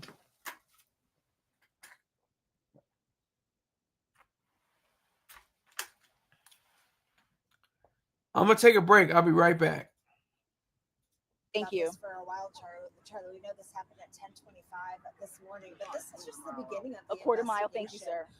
They are going to be out there for hours and hours. Right now they're going to try and figure out why this happened. They're waiting for search warrants so they can search the gunman's home. They've got to go through cell phone records. They're going to try and figure out a motive and backtrack as much as they can to see if they can figure out what happened, why this is the situation that we're dealing with right now. And there are a couple things too. to, usually the feds will want to know about the gun. I don't know if they have the gun in custody. That guns usually do tell quite a bit about what where the shooter got the gun, how he got the gun, was it legal or otherwise, and so that will make for obviously this is an investigation involving a death. At least one victim was killed. Unfortunately, I hate to say, but there could be more, because the police chief did say that they have to go back into that church because there are likely more victims. This was a church that was active. He went in deliberately, presumably, during a service where there were hundreds of people in this active church, and then he started shooting. And not only did he do that, but he set this on fire. He, the gunman, shot dead. And so we may not know a lot about what he did or what his motive, but they have to reconstruct what happened. And the other little problem here is because the intensity of the fire may have destroyed some evidence. We don't know if it destroyed video evidence, etc. And that's why the FBI now are talking to those hundreds of people that were at the church to get their point of view. What did they see? What did they hear? And do they know this gunman? And of course, the big question, why did he do it? You know, Charlie, we're constantly getting new information into the newsroom, and I do have a statement from the Church of Jesus Christ of Latter-day Saints. They issued just a short time ago that statement. It's rather long, but I do want to read it to you. It says, a tragic act of violence occurred today at the chapel of the Church of Jesus Christ of Latter-day Saints in Grand Blanc, Michigan. During Sunday worship services, a gunman opened fire, and early reports indicate that multiple individuals were injured. We ask for cooperation with local authorities as details become available. That statement went on to say the church is in communication with local law enforcement as the investigation continues, and as we receive updates on the condition of those affected. We offer thanks to the emergency responders who are assisting victims and families. We are deeply grateful for the outpouring of prayers and concerns from so many people from around the world. In moments of sorrow and uncertainty, we find strength and comfort through our faith in Jesus Christ. Places of worship are meant to be sanctuaries of peacemaking, prayer, and connection. We pray for peace and healing for all involved, end quote. And again, that's a statement from the Church of Jesus Christ of Latter-day Saints. And we're starting to hear that similar sentiment from many, many people. We heard the township supervisor in Grand Blanc Township talking about how this type of violence does not happen in their community. We heard the director for the FBI talking about how this type of thing should not happen in a church, in a place of worship. And again, Attorney General Pam Bondi also saying the same thing. So this is a situation, a mass shooting that really is touching people far and wide. We know that hundreds and hundreds of people are inside that church when the gunfire broke out this morning. So certainly this is going to be a very difficult day for many people. And I was just, he was trying to find out what silly input were you asking for. I was asking for anything. Say, I just went to church today, and the pastor reminded us that Erica Kirk, oh, mess it up. Excuse me, Erica Kirk forgave the killer of CK. So, you know, that is like astounding. That's why that's one of the other reasons why I'm not a Christian. That's ridiculous. That's not even ridiculous. That's evil. If you forgive somebody for killing your husband, you forgive them? That is horrific. That's saying that's fine. That's okay. Please kill more. More people should be widowed. We're just gonna forgive you. It's all right. This shooter had lived, they would probably say, "Oh, we forgive him. Jesus forgives him. It's all right. Everything's fine. It's all good." Hell no. Powerful. She's a true Christian. Yeah, it's true. It's deeper than that. But no, it's not simpler than that. I respect her for being a Christian and saying that she forgives him, because that's what Christians do. That's why I can't be a Christian. because I don't respect it on my life. On somebody else's life, that's you. That if you want to forgive somebody for taking your husband's life, or if you want to forgive somebody for setting fire to a church and possibly killing dozens of people, or at least killing at least one person, that's on you. That's your life. But I cannot stand by that. That is an injustice, and that's the thing that goes along with Christians themselves. They are caught in a whirlwind because they don't know whether to say no justice, no peace, or grace and mercy. You understand? The people that are BLM, believe in God, believe in Jesus, aren't going to church but are spiritual. They're spiritual. Oh, while it's coming in with the heaviness. Jesus Christ died for our sins. God gave up his only son. As Christians, we're forced to forgive. I think that we're forced to forgive. I'm Catholic, but I'm still an eye for an eye type beast. Type beat. Do you meant beast or for eye for an eye type beat? But that's it. Is it eye for an eye, or is it we believe in Jesus and we believe in forgiving? What that's what's so murky and unclear and disastrous about the Bible. It goes on back on its own word. It constantly, contradicts itself over and over again throughout its scrolls, throughout its scriptures.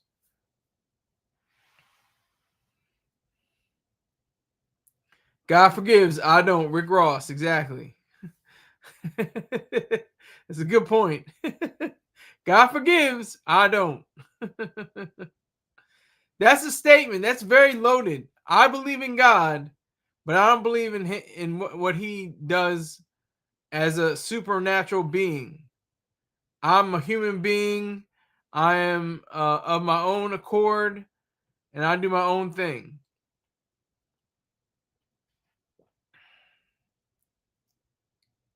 I don't know whether to end this on like a lighter note, because it's kind of not light, but it's a little bit lighter, and it's kind of weird. I'm gonna try to do this. I could regret it later. I'm gonna see how far they are in this investigation. Hold on. It's away from the gunfire moments after just the horrific events played out at the Church of Jesus Christ of Latter-day Saints in Grambling Township earlier this morning. We know it was around 10:25 this morning that gunfire started erupting. We know a suspect, a 40-year-old suspect from Burton, Michigan, drove to the church, rammed his vehicle into the front doors, got out, and just opened fire, unleashed his gun. And we do know that it was an assault rifle. That is what the chief of police indicated earlier during that press conference, that it was an assault rifle that was used, that there was a DNR officer as well as another police officer that were able to get close to the gunman. They were able to have an exchange of gunfire, and they were able to take that suspect down. We do know it was a 40-year-old suspect from Burton, Michigan, Charlie. So still a lot of questions to be answered. Some of them, of course, is why the gunman did what he did. It appears to be deliberate on a Sunday service, hundreds of people in the church. He obviously had a lot of rounds. He prepared for that. Don't know how many weapons he had. I don't know if the weapon's been recovered. Don't know if the ammunition, the bullets have been recovered. A lot. Ballistics can tell. Usually they call it ATF. But we do know the feds around the scene. We do know that FBI people there are talking, special agents are talking to the people that were in that church. That's one thing. We also don't know the mechanics. How did he get into the church? The police chief seemed to say that he smashed his car through the front door of the church, which, that in and of itself is a little hard to do. And then he started opening fire. How he set the fire, we believe it was a deliberately set fire, but how did he do it? How could he set a fire so much that it caused that church to become so fully engulfed and really so quickly? Some people apparently were able to get out. We just saw the one person that was there. He got out. It looks like he says his windshield was hit by the bullets. Again, I think that these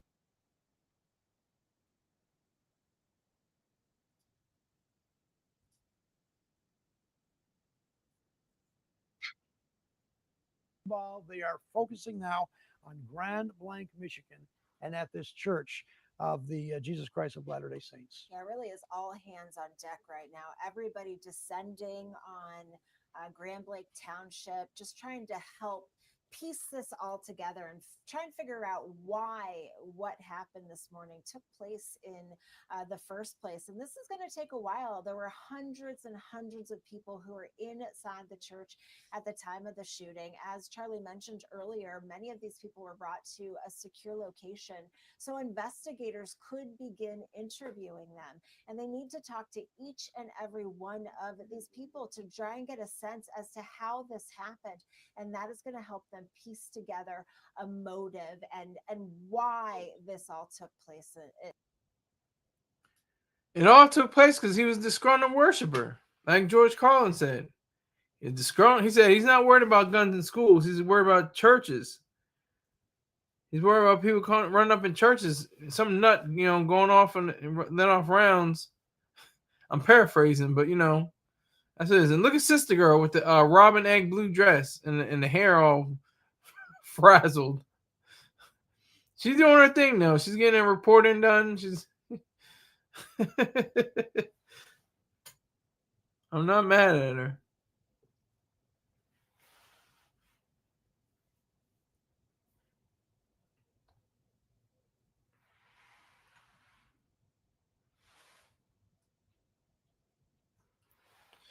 All right, so I'm gonna do. All right, I wasn't gonna do this, but they don't have any information. They have no information till 5 o'clock this evening.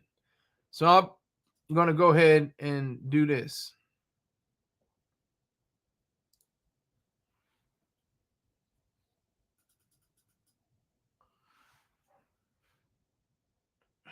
Like they say, Betty White. They said Betty White. Betty White. I'm sure he's white. It will be an extreme case if he's not. Even if he's a spick or a nigger. I doubt it's of a gook. They don't get down like that unless it's in Virginia Tech. That was a outlier.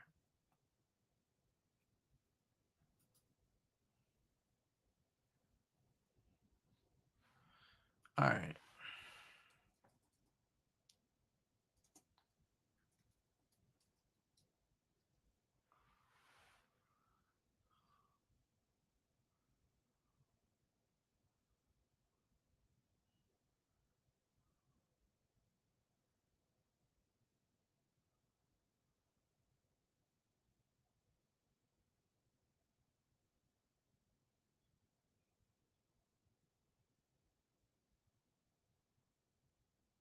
I'm looking for the video right now.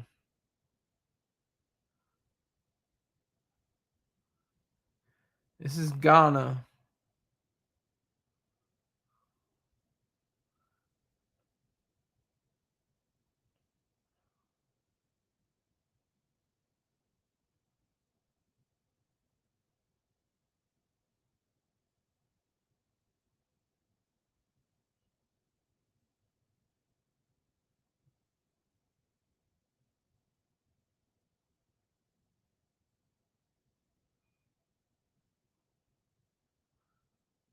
Looking for this specific video. Hold on.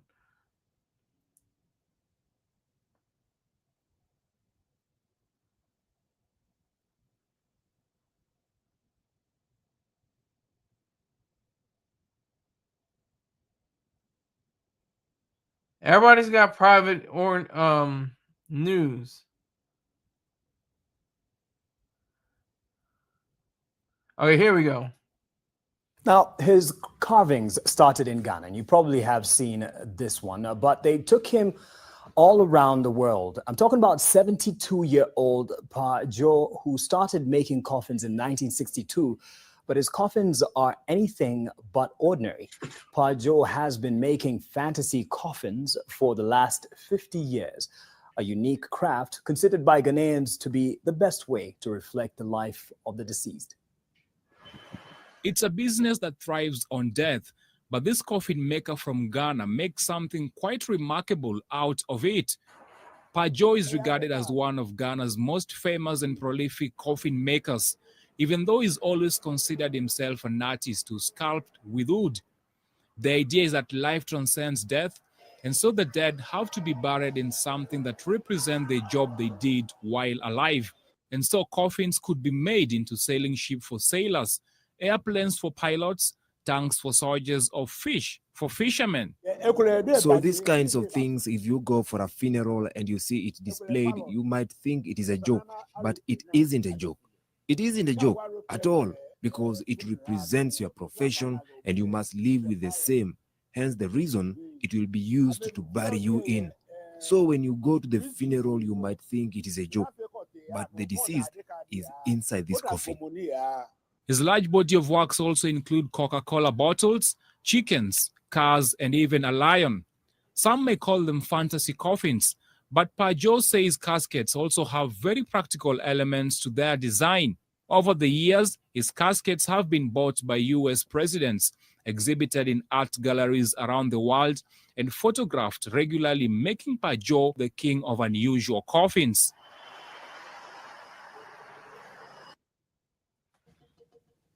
I don't quite fantasize about my death, but it's got me thinking. I mean, what would you have as your coffin if it's based on your career, perhaps? I wonder if it would be a mic, a camera. So I just wanted to include that. That's just a little tidbit. I think there's another video. Hold on.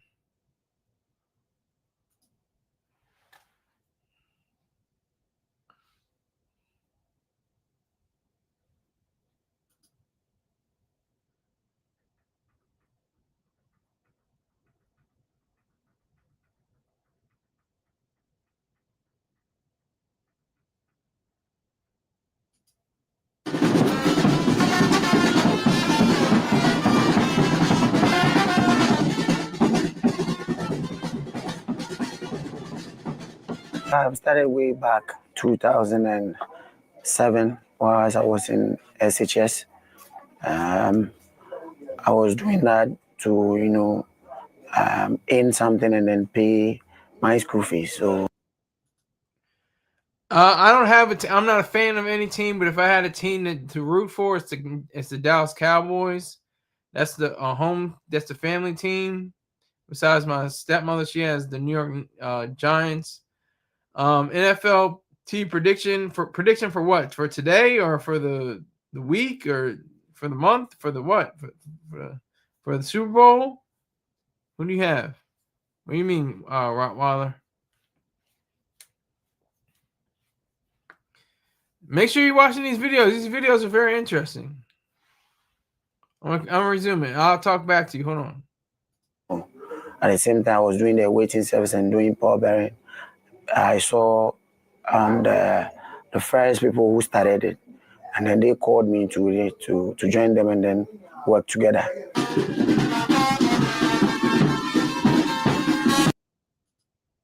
Even if it doesn't look like it in their favor, I always say the Cowboys are going to win, because I don't want to say the one time I think the Cowboys are going to lose, and even if I know they're going to lose, I just want the Cowboys to win. They're America's team. They're goddamn got 5 rings, way more than the Eagles have their little 2 rings. I just love the idea of the Cowboys. They had the best what they call it, cheerleading squad in the game. They had one of the best venues in the entire league. I just like the idea of the Cowboys. So it's my dad's team. It was my grandfather's team. I love the idea of the Cowboys. I love the idea that they represent excellence, even though they haven't shown it in the past 30 years or so. But this time they may change. It's still early. It's very early. What are they, 1-2 now? 1-2. They can be 14-2. Who knows? America's team, exactly. They are America's team. They are America's team.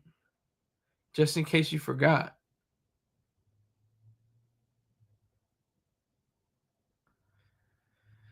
Yeah, that's my little spiel on the Cowboys. I mean, and I remember it was exciting when Dak and who was that he what was he I can't remember his name. God damn. It was Dak Prescott and they came in the same year. And he was putting in work. He jumped into the giant kettle. What's his name? What's his name, Rottweiler? That's why they're richest franchise in the world. The world fell in love with the Cowboys in the 90s. Yeah. A lot of our families yelled in front of the big screen TV every Thanksgiving. Yes, Ezekiel Elliott. Yes. Ezekiel Elliott and Dak Prescott. That was a momentous season. I think they went to the not the NFC. They went to the NFC East. I think they were NFC East champions that year. They lost before they got to the NFC championship. So, but that was exciting. That what was it, like 16 or 17? God damn, I'm old as hell. But yeah, so that was an exciting time.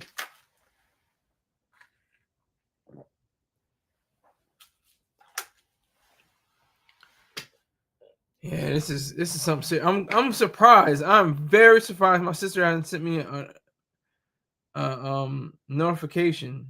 She's probably busy talking. That's why. But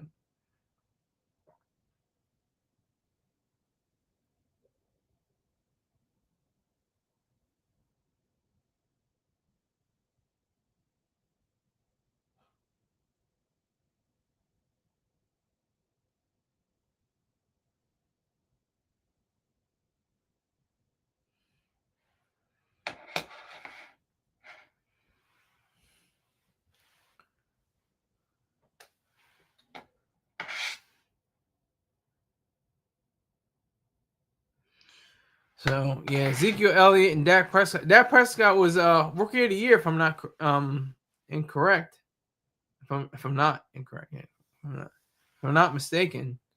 And Ezekiel Elliott was he had some kind of moniker. I can't remember what his was, but he did numbers. He was putting in work. His rookie season, and then he just tapered off. He was on the team. I don't think he's on the team now, but he was on the team last year. It was like a ghost. It was like he was a reduction of his former self. It was disgusting.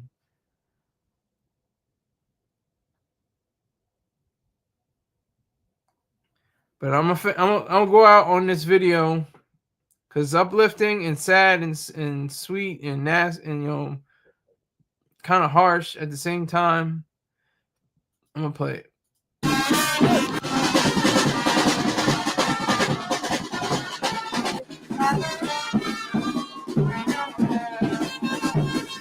In Ghana here, you have to be creative to move ahead. You can't be at one place. So at first, people were using all black. When somebody is being buried, pallbearers do wear black. So I decided, no, let me add color.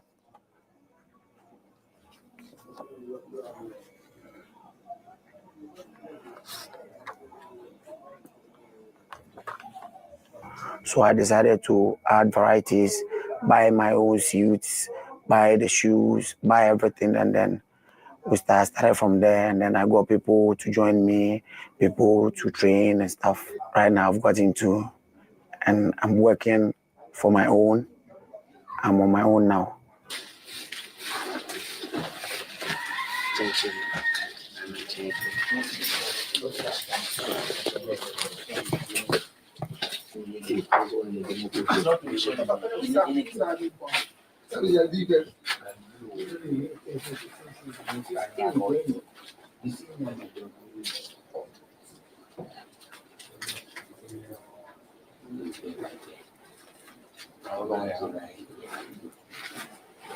So that means a day before that, I don't have to sleep. I have to make sure all the things are outside, the shoe being polished, and then the suit being polished well, putting on the medals and everything. And then I have given them the time already. They will get here, and then they will come and wear their uniforms.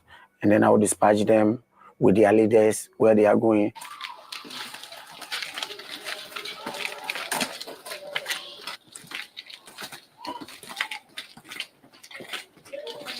Assuming it's Scottish skirt is 800, And when it is navy green, 900, and then the all white goes for 1,000, 1,002, and there.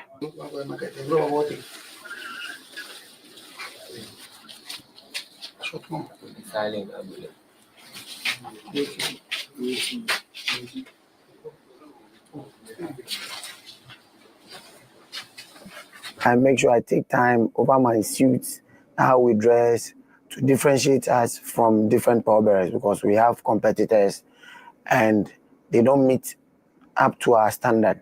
That doesn't mean I have to be there. There's a saying that the sky is your limit, but I have to push further.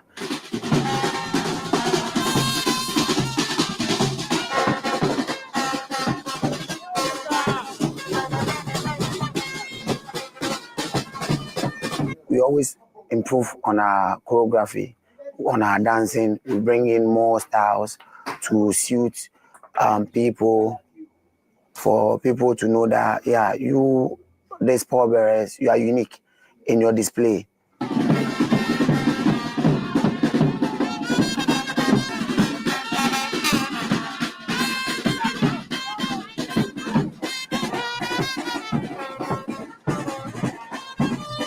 That is the maximum respect that we can give to such a burial person.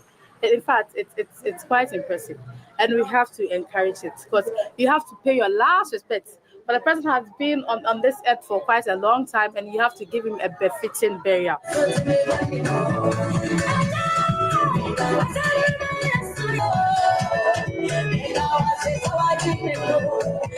It doesn't have any meaning in our traditional culture.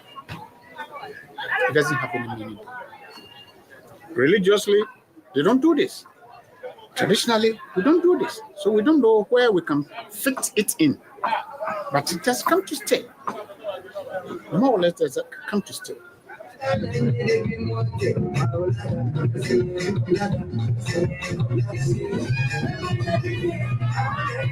Because they don't want to cry anymore. Some people, to whether they want to cry or not, we make them cheerful. We make them happy because of what we are doing. People are cheering them up. Oh, yeah, you are doing great thing. Because you people made us to laugh, not to cry.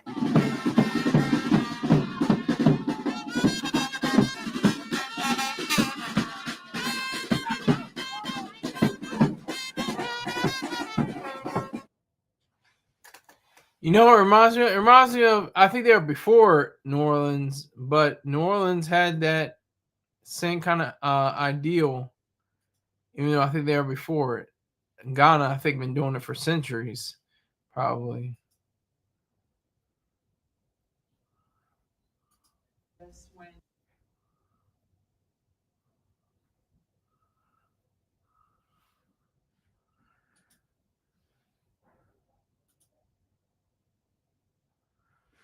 It is extra. It's very extra. But I that's how I would like to go out. I don't want to be like, oh, sad and, you know, low and dreary. Say, celebrate my life. That's why I don't like homegoing celebrations. I don't like he's going to Jesus celebrations. I like homegoing. I said I don't like homegoing. I like celebration of life gatherings. That's what I like. Celebration of your life.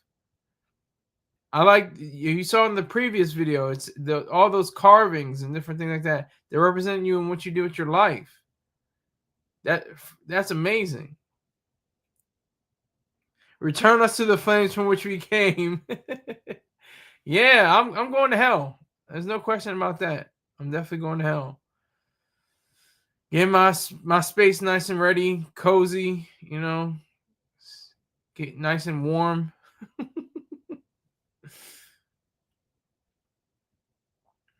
Cozy up to the bad bitches that went to hell. Cozy up next to them, see how they doing in their life. I don't know why is this church, they're saying church shooting updates. I don't think they're saying live though, because they already said that they're not saying anything till 5 o'clock. So I'm just waiting on it. Should I shut the show down, y'all, or should I keep going for another 51 minutes? Should I shut the show down? Should the show go down? It's on. It all rests on you in the live chat. Whoever has the most. Whoever rings in first or has the most. That's what I'm going by. There's 4 people in the chat in the live. All right. Recipe says keep going. Are you a female or male? I can't even tell. I can't even see the picture. Is that a male? What is that? I can't even tell. Is that a dog? That's a dog.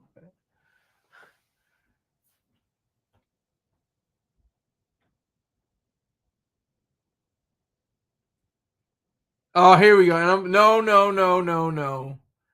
Don't get cute now. I might have to stop the show if you're going on those vibes. I'm blocking Texas. That's not happening. It's not happening. He has to issue a apology on his own terms. I'm not going to be the one and be a mediator. He has to do it himself to issue an apology to Holly. Didn't mean to rhyme right there, but I did. Free all the boys.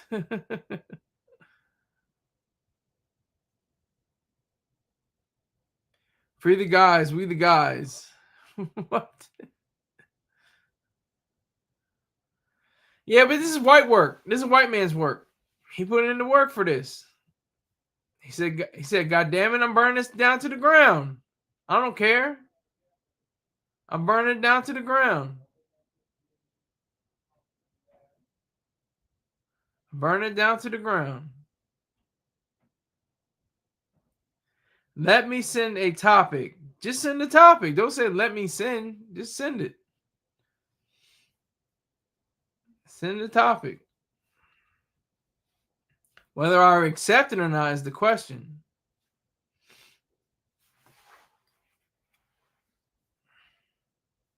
And don't forget to see Holly on her Z Therapy on YouTube for all your Zumba needs. Make sure you subscribe.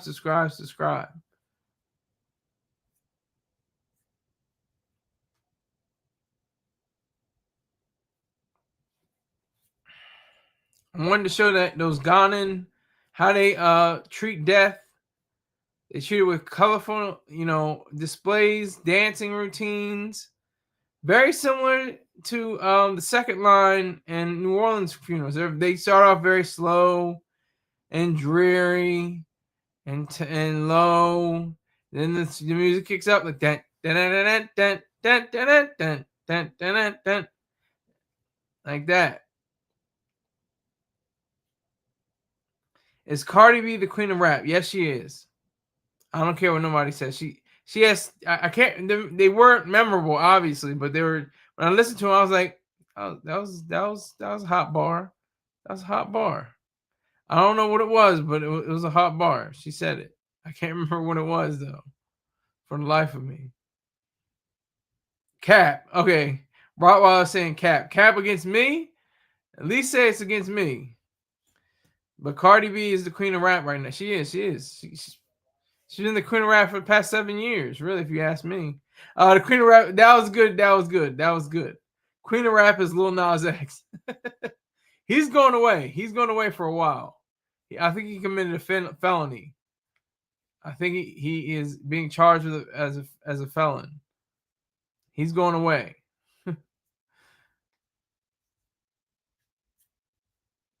He's going away.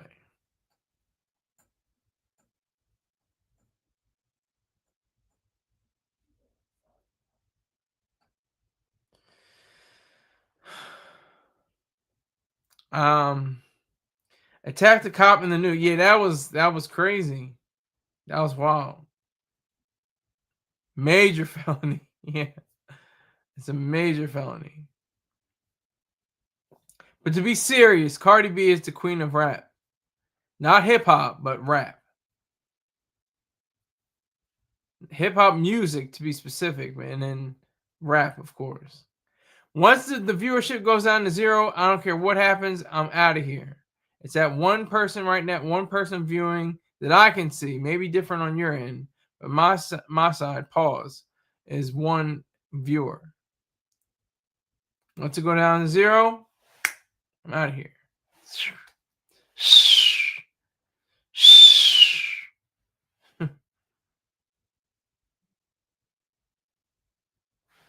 Let me see if they're saying anything different. Let's see. I doubt it though. Yes, the service was active. There was hundreds of people within the church. But if there is video of this, that'll be a crucial piece of evidence that If it survived the fire. that's also too. And that fire was fully engulfed, meaning there was whole likely a total loss. When you get into the roof, you've got the ladder trucks that we saw earlier. That church is probably, there's not much standing at this point in time. And the other thing, too, is how did this fire get started? I think the authorities are really going to want to focus in on that. If there's one shooter, which apparently there is. Why do you ask, RIP?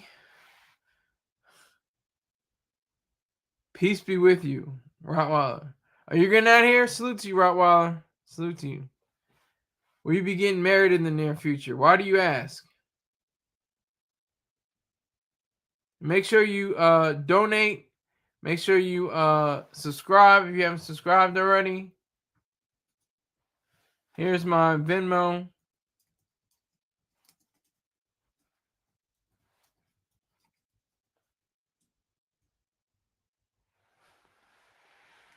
Skyler, will you hold an annual conference when you build a larger following? If I get the more subscribers, yeah, I would love to do that. That'd be awesome.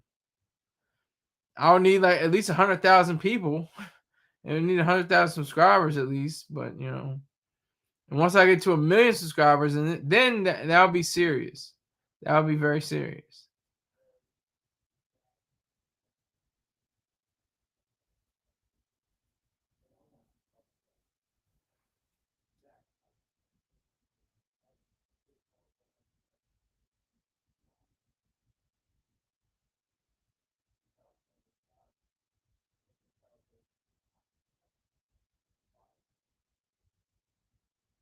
You just want to see Sky living his truth.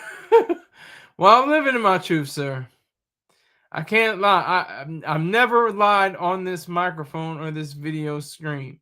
Never lied or never intentionally said something that was untrue. And if it was untrue, I've said that I was mistaken, or I put it in the information part of the video and I put a little asterisk and say whatever part I got wrong.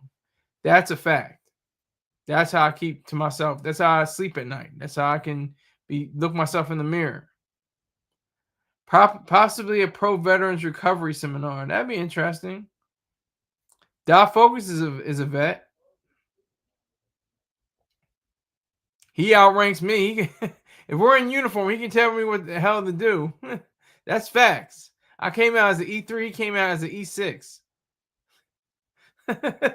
That's a big stretch.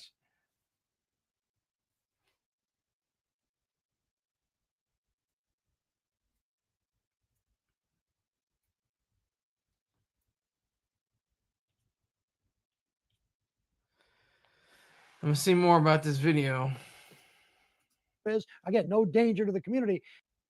Pictures there, and you describe where you are again, what you see here, and what you know so far. Okay, yeah. So I'm stepping out of the camera. I was not sure about technical what you could see and couldn't see, but so we're actually nearby a Meyer and a Burton Glen Charter Academy are the signs that I'm seeing. This is a neighborhood, and hello, can you hear me?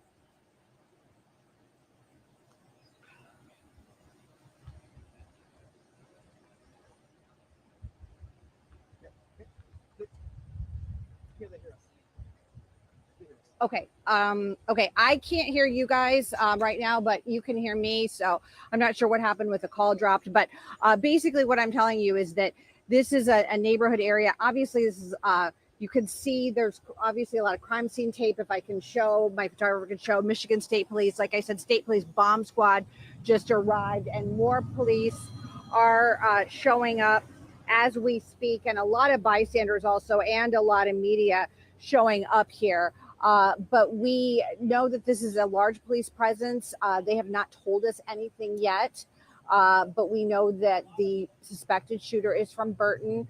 We know that they're searching. We are in Burton right now, and they're searching this area. We don't know specifically what house they're searching, but obviously a very active police scene right now here, in addition to the other scene that we're talking about, that we've been talking about all morning and all afternoon at the Church of Latter-day Saints on McCandish. So that's what's going on here. I think you're able to see live pictures. Again, a very fluid situation. The state police bomb squad just pulled up as we speak. So that's what's going on here. Of course, I'm hoping to learn more information as this continues, but it is a little chaotic because a lot of media are showing up and a lot of bystanders are showing up asking questions. So I'm going to send it back to you, but that's what's going on here, Charlie. Camille, I don't know if you can hear me, but we are looking at live pictures there. We do see the Michigan State Police, the bomb squad. It's if you've ever seen it up close, it's a very large and imposing vehicle. But there's a lot of other Michigan State Police. I don't know if there's a barrier. There is they put a yellow tape right there. And you say it, Camille, one more time. How far are you from the church right now? So I would say approximately 15 minutes. When we were at the reunification center, which is church, and then we found out from here, and that was a 12-minute drive. So again, we're in Burton. We're in a different city, but obviously these towns are all very close to each other. And this Burton is where police have confirmed that the shooter is from. So again, we're not able to see the location that they're searching right now. You're seeing what I'm seeing. The vantage point is obviously all the squad cars. I think you can see some of the police officers near the state police bomb squad. The road is blocked off. Of course, they've opened the tape so people can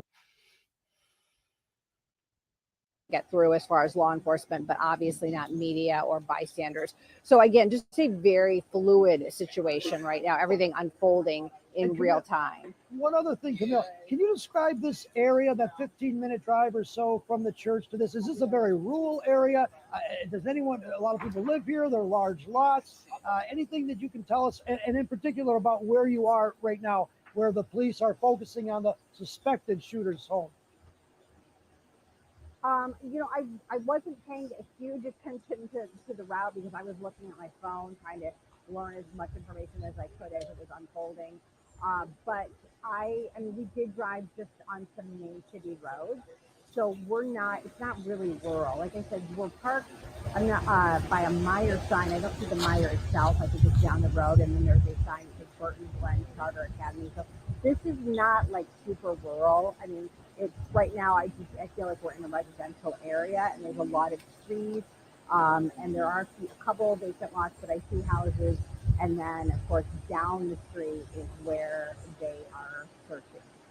So far down that we can't see the exact spot that they're searching. And Camille, all right, thank you so much for that report again. Camille Mary now at the scene of, or at least close to the scene of where authorities believe this may very well be where the shooter lives. Camille, thanks so much for reporting. I'll let you get back to it. We'll talk with you a little bit later on. Thanks, Camille. All right. Well, as you see, I mean, things are moving quickly here, and we're covering. We're all over between Camille and Ingrid, live on the scene, trying to put some understanding as to what's going on. This active shooter in a church, Grand Blanc, one dead. The shooter is dead after an exchange with gunfire. Still a lot of questions to be answered. We also know, Dave, that there'll be a press conference at 5 o'clock. Updated, the authorities will update us on what they know. Yeah, and here's what we do know so far is that we have two active scenes, right? We have the stuff that's going down at the church where they're still trying to put out, presumably, the fire and figure out if there are any potentially more victims inside of that church. And then we just checked in with Camille there. We saw an enormous police presence, bomb squad, SWAT team camped outside of what is presumed to be that shooter's home. And that's exactly what we learned in the 1 o'clock news conference, is that they would carry out search warrants at that home. So that's theoretically what's going on there. They did seem pretty confident that this shooter acted alone, saying that there is no threat to the public. Obviously, you don't know until you know. And I'll be curious to see if Camille out there is able to talk to any neighbors who might have some light on the person that we're dealing with. All we know at this point is that it's a 40-year-old who lives in Burton, who traveled about 18 minutes south to the Church of Latter-day Saints there in Grand Blanc. Carried out this attack at 10 in the morning by crashing a vehicle into the church while service was ongoing, hundreds of people inside, getting out and immediately using an assault style gun started firing at people in a parking lot, firing at other people. Total of what was it, 10 people that were shot? Yeah, 10 multiple people in critical condition, one dead, and the rest were taken to area hospitals. You know, it's interesting too that assuming this is the shooter's home, think about this. Within a very short period of time, the police did obtain some kind of search warrant to get into the cops just can't walk into anybody's house. They've got to get a search warrant. But before they can get a search warrant, they've got to have at least enough evidence to convince a judge to sign a piece of paper, that search warrant that would allow them to go. So where the cops got this information so quickly, you got to give them some credit. Now, we don't know if the gun was recovered because the guns will give a lot of information, potentially. We don't know if one of the parishioners that were in the service, if they knew the shooter, that would also give the cops a lot of information. We don't know if there's any identifications on the shooter, that maybe some note or something. Now, obviously, the shooter is dead. Maybe he had a wallet, which would give him an address. Good piece of information there. But nevertheless, you still have to go and get that information, type it up. They don't type it up anymore. It's all done electronically. They call a judge signs it, and they're off. So this happens at a very quick, but you got to give the police and the law enforcement, the first responders, some credit for doing that. And that's probably why they wanted us. They secured the area very, very quickly, got the people out of that church. And so that now we're talking, and we understand the FBI has been brought in very quickly, and more agents will be brought so they can gather more information. But obviously going to the shooter's house, and the search warrant would say they want anything related to electronic devices, cell phones, etc., in that house. And they're going to do, assuming this is the shooter's house, they're going to do a complete search of that shooter's house to try to find out the major question. Why did this guy do it? Yeah, the sad reality, Charlie, is that officers are trained for this. This is the first time this is carried out in this area. You know, we had Oxford, we had MSU, we had the splash pad shooting in Rochester Hills, all occurring within the last few years here in the area. So we do know that they have a plan in place. And unfortunately, for better or worse, they carry that out in this case very quickly, as you mentioned. And who knows, that vehicle could have given some information, the one that they rammed into the truck, or I mean, to the church, and then they could have gleaned where this person lives and get out to that place. The license plate numbers, etc. Yes, There's a lot of things that the police are digesting. The other thing, too, is give some credit to the police officers. They did a press conference relatively quickly after and gave us a lot of information.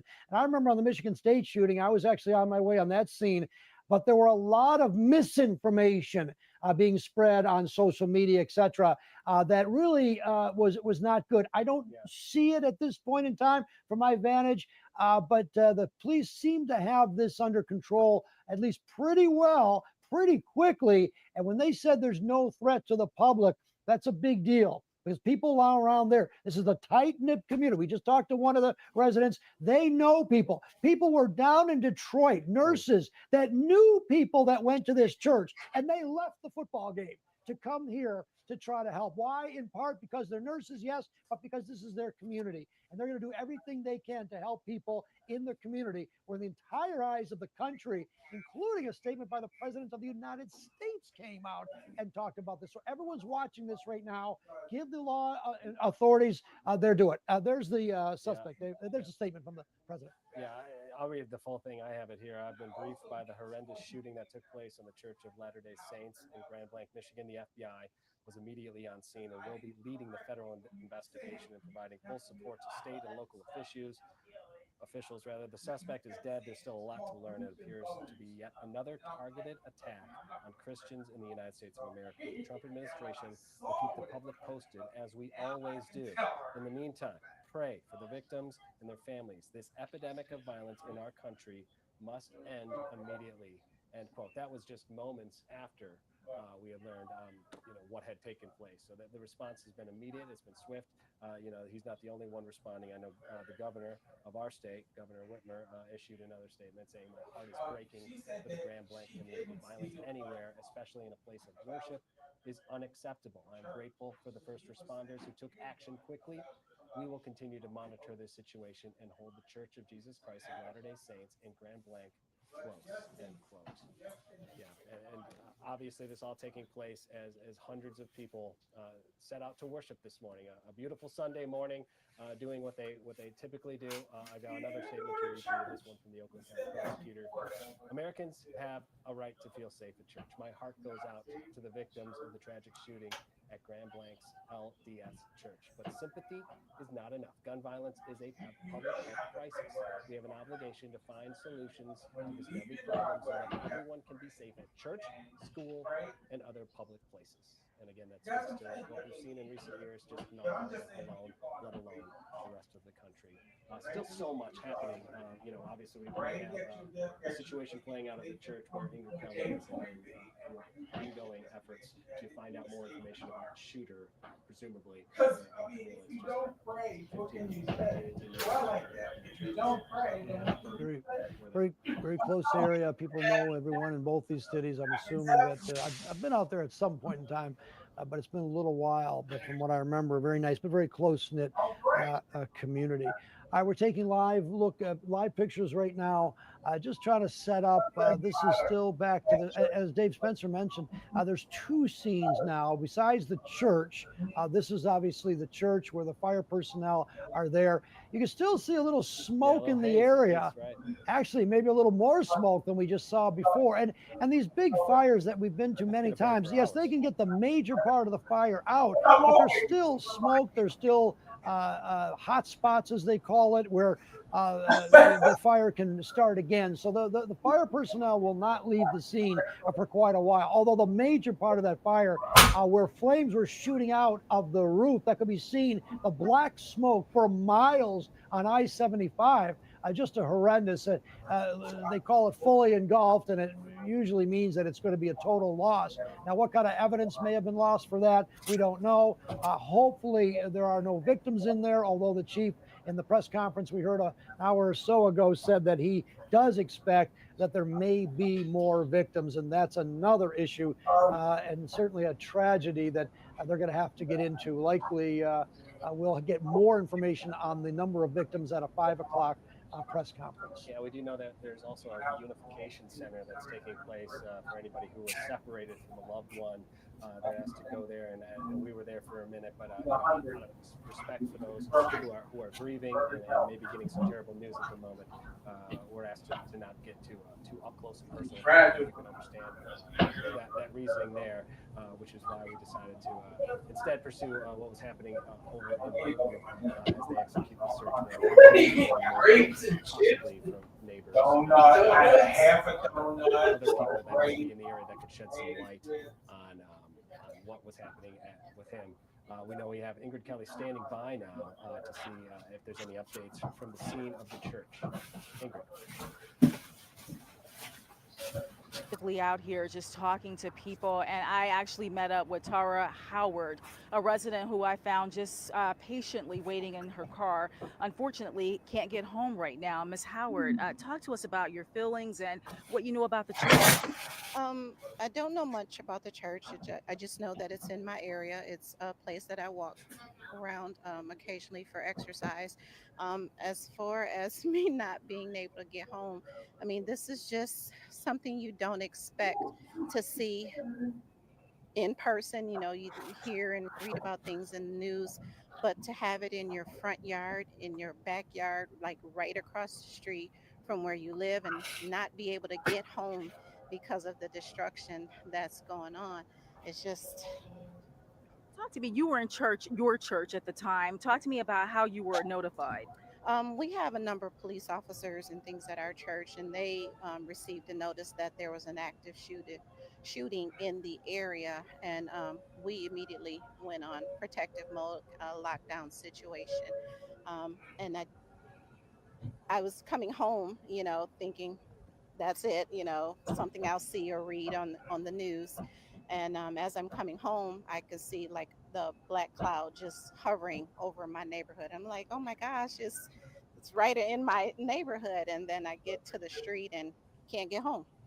Can't get home. Wow. So. And I understand you work for the Oakland County Prosecutor's Office. You've already talked to work.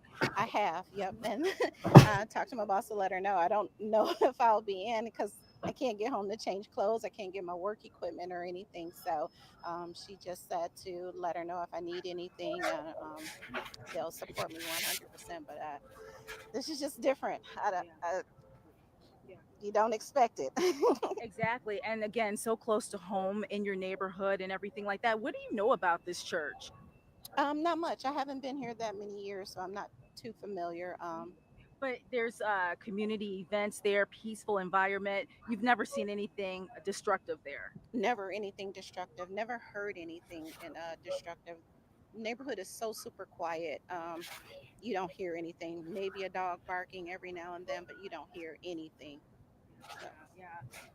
Again, just when you look around at the number that's massive. Charlie, go ahead. Well, I just want to ask Miss Howard, if you could just give us a little idea of Grand Blanc. What kind of city is it? Do people know everybody? Is this a popular church? And then also, well, let's just go that, and then I have one more follow up. So Charlie Langton, he just would like to ask you, talk to us about Grand Blanc. What is it like? What type of community is this? And again, just this sense of community.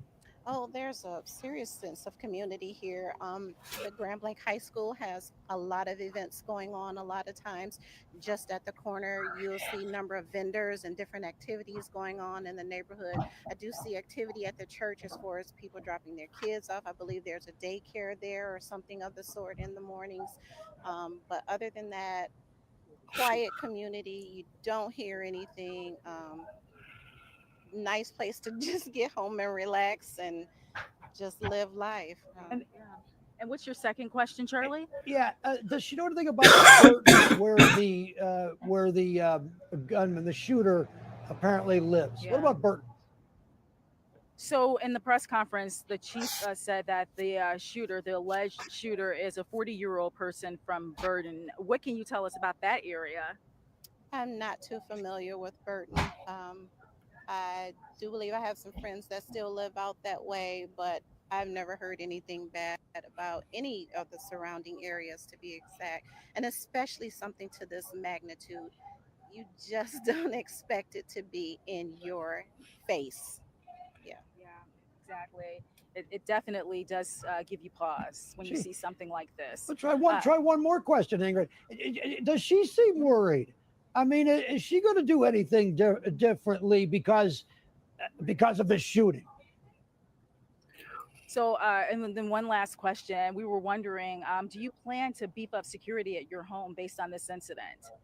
My home is pretty secure.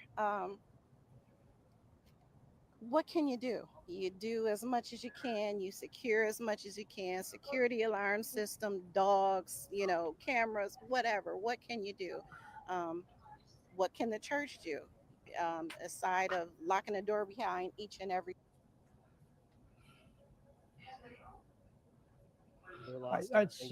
We lost Ingrid there, but she was talking to Tara Howard, a resident of the area, talking about Grand Blanc and just talking about how this impacts her. She said people they know it's a close knit community, and it's shocking. Yeah, you can make all the efforts to be as safe as you want, but at the end of the day, if somebody wants to vehicle, use that You heard of to Grand Blanc?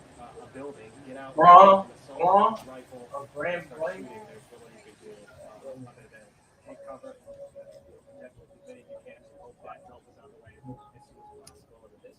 And in this case, even hearing from some of the witnesses. Now, black folk up that way, on the black scene, lady, they the area to the house. engage this gunman and take out the threats of shooting damage. Who knows what clearly he destroyed an entire church. Ripple effects for many years. We saw how large it was from our early days. Some of that drone that church is a total loss. It's unclear. There it is now. It's earlier this morning. It's unclear how many people are in that church when this fire is taking place. That is a scary reality, and something that we hope to learn more when they give us an update in a couple hours. And the sad thing is that when the chief was talking an hour or so ago, he said that he does expect to find more victims inside that church. Obviously, when authorities are allowed to go in to the church, that it's not going to be a pretty sight. So that's what a couple hours ago. That we understand that the fire is out, but again, we did see video. There's still a lot of smoke, not unusual, but we will get an update from the chief at 5 o'clock. We know for sure 10 victims at least have been identified right now. One is dead, and at least a couple are in critical condition. The others stable condition because of the shooting that happened at 10:25 this morning in a Grand Blanc Church of the Jesus Christ of Latter-day Saints. While there was a full service going on, hundreds of people inside the church when the shooter bashed his car through the front door and began shooting. Somehow a police officer, they were very quickly on the scene. They exchanged gunfire with the shooter, and the shooter was dead. However, before the shooter was dead, he deliberately set the fire that we're looking at fully engulfed this church. And that's about where we are. Yeah, what we know from one witness is that he was wearing camouflage clothing at the time. The parishioner, the person that was at the service with his family, says he did not recognize him. We're described right now as a 40-year-old person from Burton. That's about an 18-minute drive north of the church, north of Grand Blanc. And we do know that very swiftly, as promised during that news conference, that officers did get a search warrant apparently, and are now at a second scene where they're supposedly carrying out that search warrant. Earlier, when we were speaking with Camille Mary, who was there, she was talking about the massive police presence, SWAT team, bomb squad, all on the scene, and we're looking at a 2-lane highway here with houses scattered about, not a densely populated area by any stretch of the imagination. But she did say it's close to, an lawyer and things like that. So pure isolation. But hopefully we're going to learn a little bit more about this person and kind of who he was and what he's, not that it matters, but what his intentions were. And we may never know. Some people may say, okay, the shooter is dead. So what is the sense of urgency? Well, there is a sense of urgency because the police want to make sure that there's no other shooter, that there's no other copycat, that there was no grand plan. And I'm not suggesting there was any of this stuff, but they want to rule that out. And the best way to do it is to get to the shooter's home. There are other ways to do it, of course. But certainly if they have the information from the shooter, identification that they gathered, they're going to go and they're going to do a thorough search of not only his home, but of his social media, et cetera, to figure out exactly a motive and if there's anything else. So there's a certain, although there's no protocol, right? Yeah, there's no problems of a danger to the community right now. There is a sense of urgency to see if, in fact, there could be something else. They just want to rule that out, and that's what they're doing. And time is of the essence in these cases. You want to act as swiftly as possible once you get that information, just to reduce any risk of tampering. I mean, it's one thing to say that this person may have acted alone. It's another to know that definitively. So by acting the way they are, and you have all these resources there at the moment, it just stands to reason that you would want to, connect as many dots as possible, as quickly as possible, all while still trying to figure out the scope of the damage of this chaos that erupted inside a church where we know hundreds of people were attending, according to their website, is a 2-hour service that's going on, where people there to worship God in a place of peace, and then all of that disrupted around 10:15 this morning with a 40-year-old driving a vehicle into the church and starting the fire. And we also know that the feds are out there, the FBI, as state police, as you can see right there, and local police. Let's go to Camille Mary, who is now at the scene right there. Camille, what can you tell us? We're looking at live pictures of where the police are doing a search warrant, presumably at the home of the shooter. Camille, what can you tell us? Yeah, so we're about approximately 15 minutes away from the church. We're in Burton, which is a nearby town. And basically what you're looking at right now, as you said, live pictures, state police, bomb squad, we already had one show up, and then just within the past few minutes, another state police bomb squad vehicle showed up. From what we can gather, they are searching a house on the other side of the trees, this big line of trees that you can see. We can't see the house, but we've been able to kind of pinpoint that that's where they're searching. Again, a very large police presence, a very large media presence. And then just most recently, a lot of bystanders showing up and using their resources too, trying to figure out if they know this person. There are some people here who can't get home because their houses are down there. So they're just kind of on standby. So there's obviously a lot of public interest in this case. I've been asking everybody if they knew who he was. So far, we haven't found anybody yet. But again, it's still very early on in the investigation. There's also a police chopper up above this search right now. So obviously they are having to make sure that everybody here is protected and safe, because if there's still any active explosives inside the home, we're trying to figure out if the suspected gunman has if there are family members inside the home or anything like that. So we're still working to figure out a lot of information. But again, people all kind of pitching together, trying to figure out what's going on. But that's what's going on here. Again, we're at Atherton and Center, which is, we're in a neighborhood right now. It's a little bit, it is more residential, but there is a Meyer and a Burton Glen Charter Academy right down the road. So that's what's going on here. Okay, so it's a legal power now, and the course. Sorry, I couldn't be more. I appreciate you guys chatting. Yeah, it definitely has grown. I mean, the tape has been up this whole time since we got here. We came down here as soon as we found out about this. We were actually at the reunification center, but we really weren't getting much over there because the people there looked like they were just kind of standing around waiting, and we were told by a Chamber of Commerce representative not to approach them and not to even get anywhere close, because obviously this is a very traumatic time for everybody. So we found out about this place. We headed over here as soon as possible. And just since we've been here, yeah, you can, there have been more police showing up. The two large state police bomb squad vehicles that are right now, hopefully, I think you can see in your shot, they have since showed up since we got here. So the presence is definitely growing. Again, Michigan State Police seem to be in charge here, but again, we're seeing vehicles from all over the place. And again, a very large media presence. And then also as well, just a lot of bystanders showing up, just really curious about what's going on.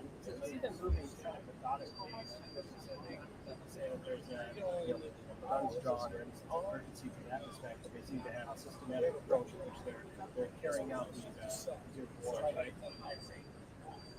Yeah. I mean, I don't get the feeling, you and I both been on a lot of these scenes where things are very frantic and we see them running and we see the guns drawn. That is not the case here.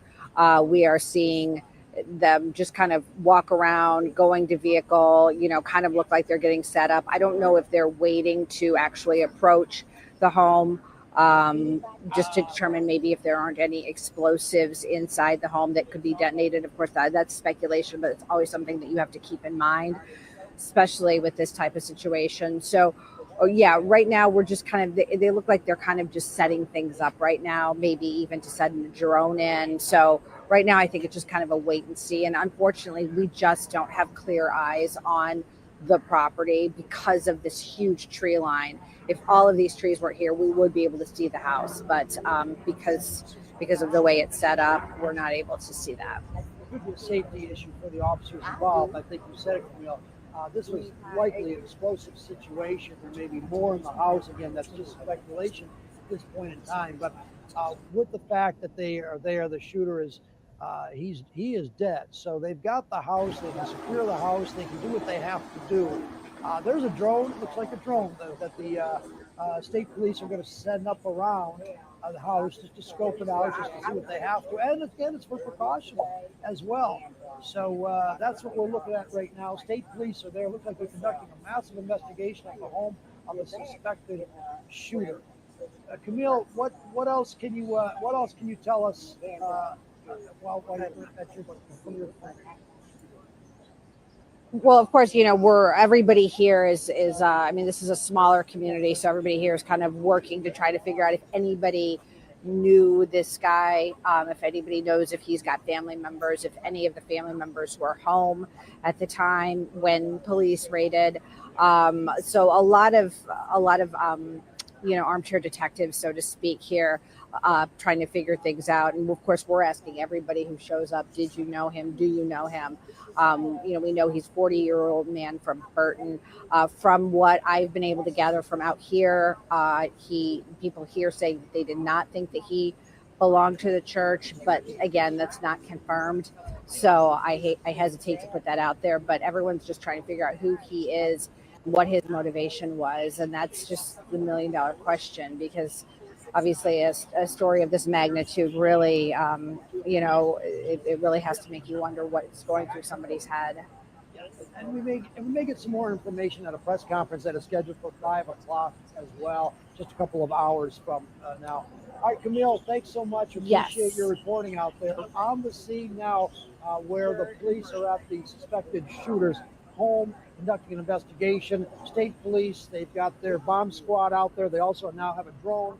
Likely they're going to do a scope out the home to see if there's any danger to them or what they can find. Camille, thanks so much. We'll check in with you a little bit later as well. Camille Americ, live at the scene. Yeah, we want to get the sense there that they moved in position very quickly, and then once they're in position, it's all about being deliberate and taking your time. We saw them just moments ago take out a drone to possibly get an aerial view of what they're dealing with. There's no sense, as you mentioned, with the gunman being deceased, to rush in there without making sure that everything is checked and orderly. The last thing you want is another disaster on your hands. And you get the impression from Camille just being there, some distance away, but not an incredible distance away, with other bystanders and other neighbors there, that they're just all more curious than they are rather concerned at this time, which is a good thing, and no sense that they should behave any other way, at least from the authorities there on the scene, who are clearly carrying out a job and have a big task ahead of them as they try to figure out what may have led up to all of this.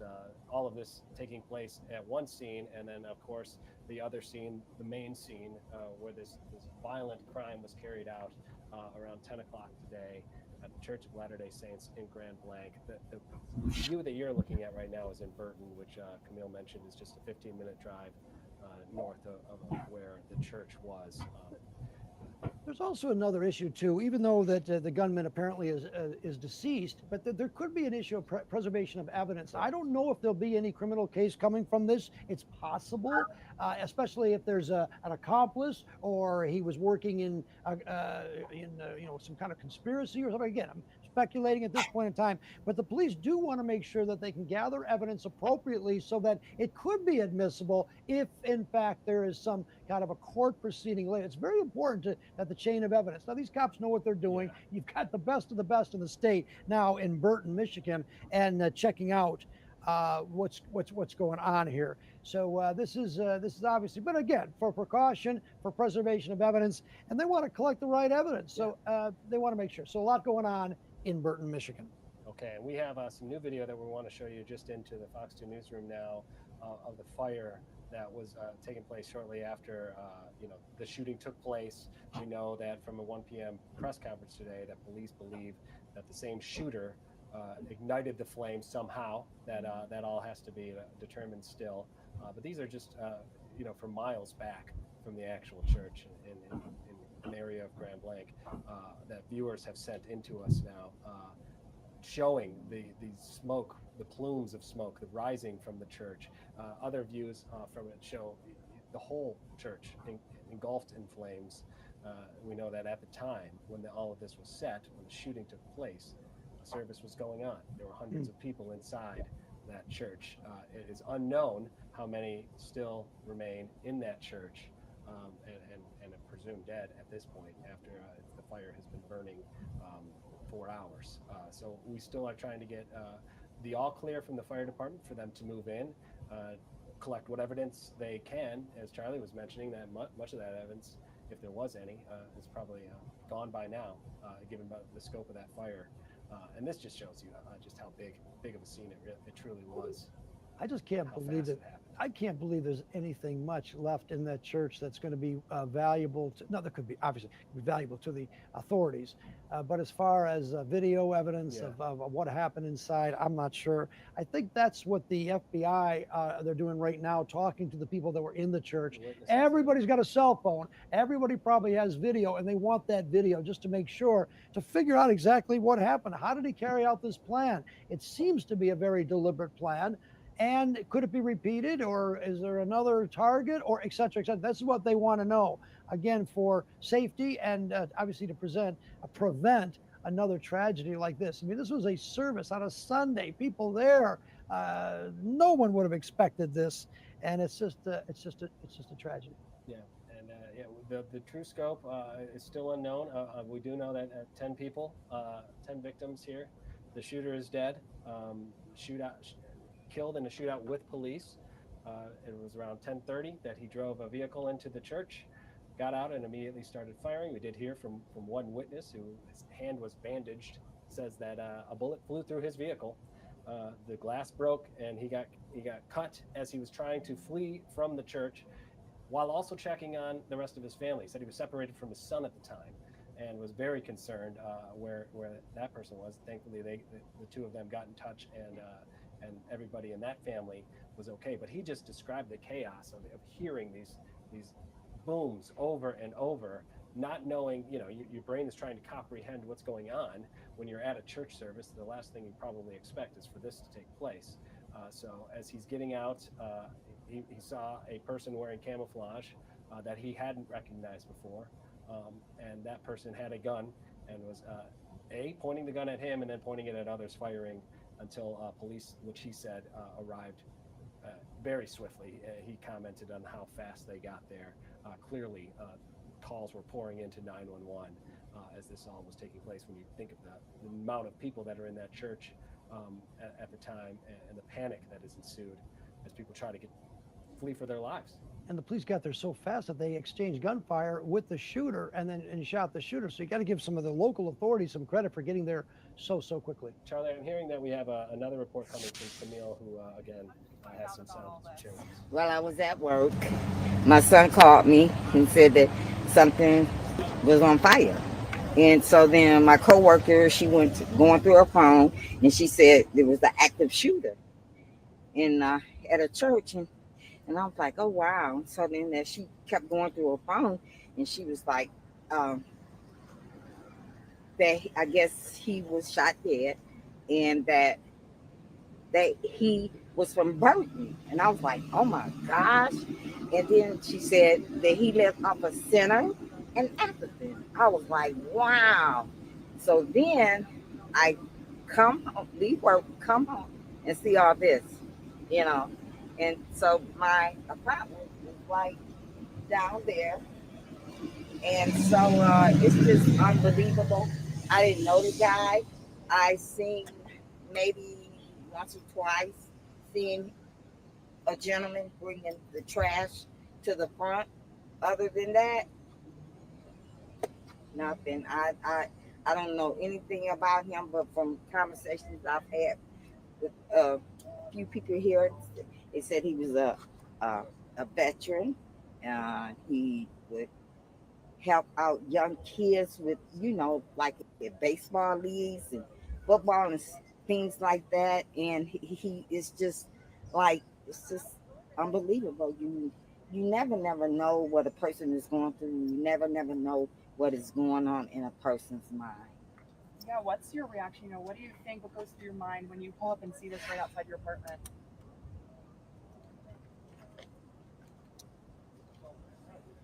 Scared a little bit. I'm a widow. I've been a widow for 6 years. I live alone, but I put my trust in God, put my trust in God and ask God for his protection every day, keep his guardian angels around me. But, I really feel for the families, even feel for the accused, It's just sad. It's really sad. You ever seen anything like this happen here?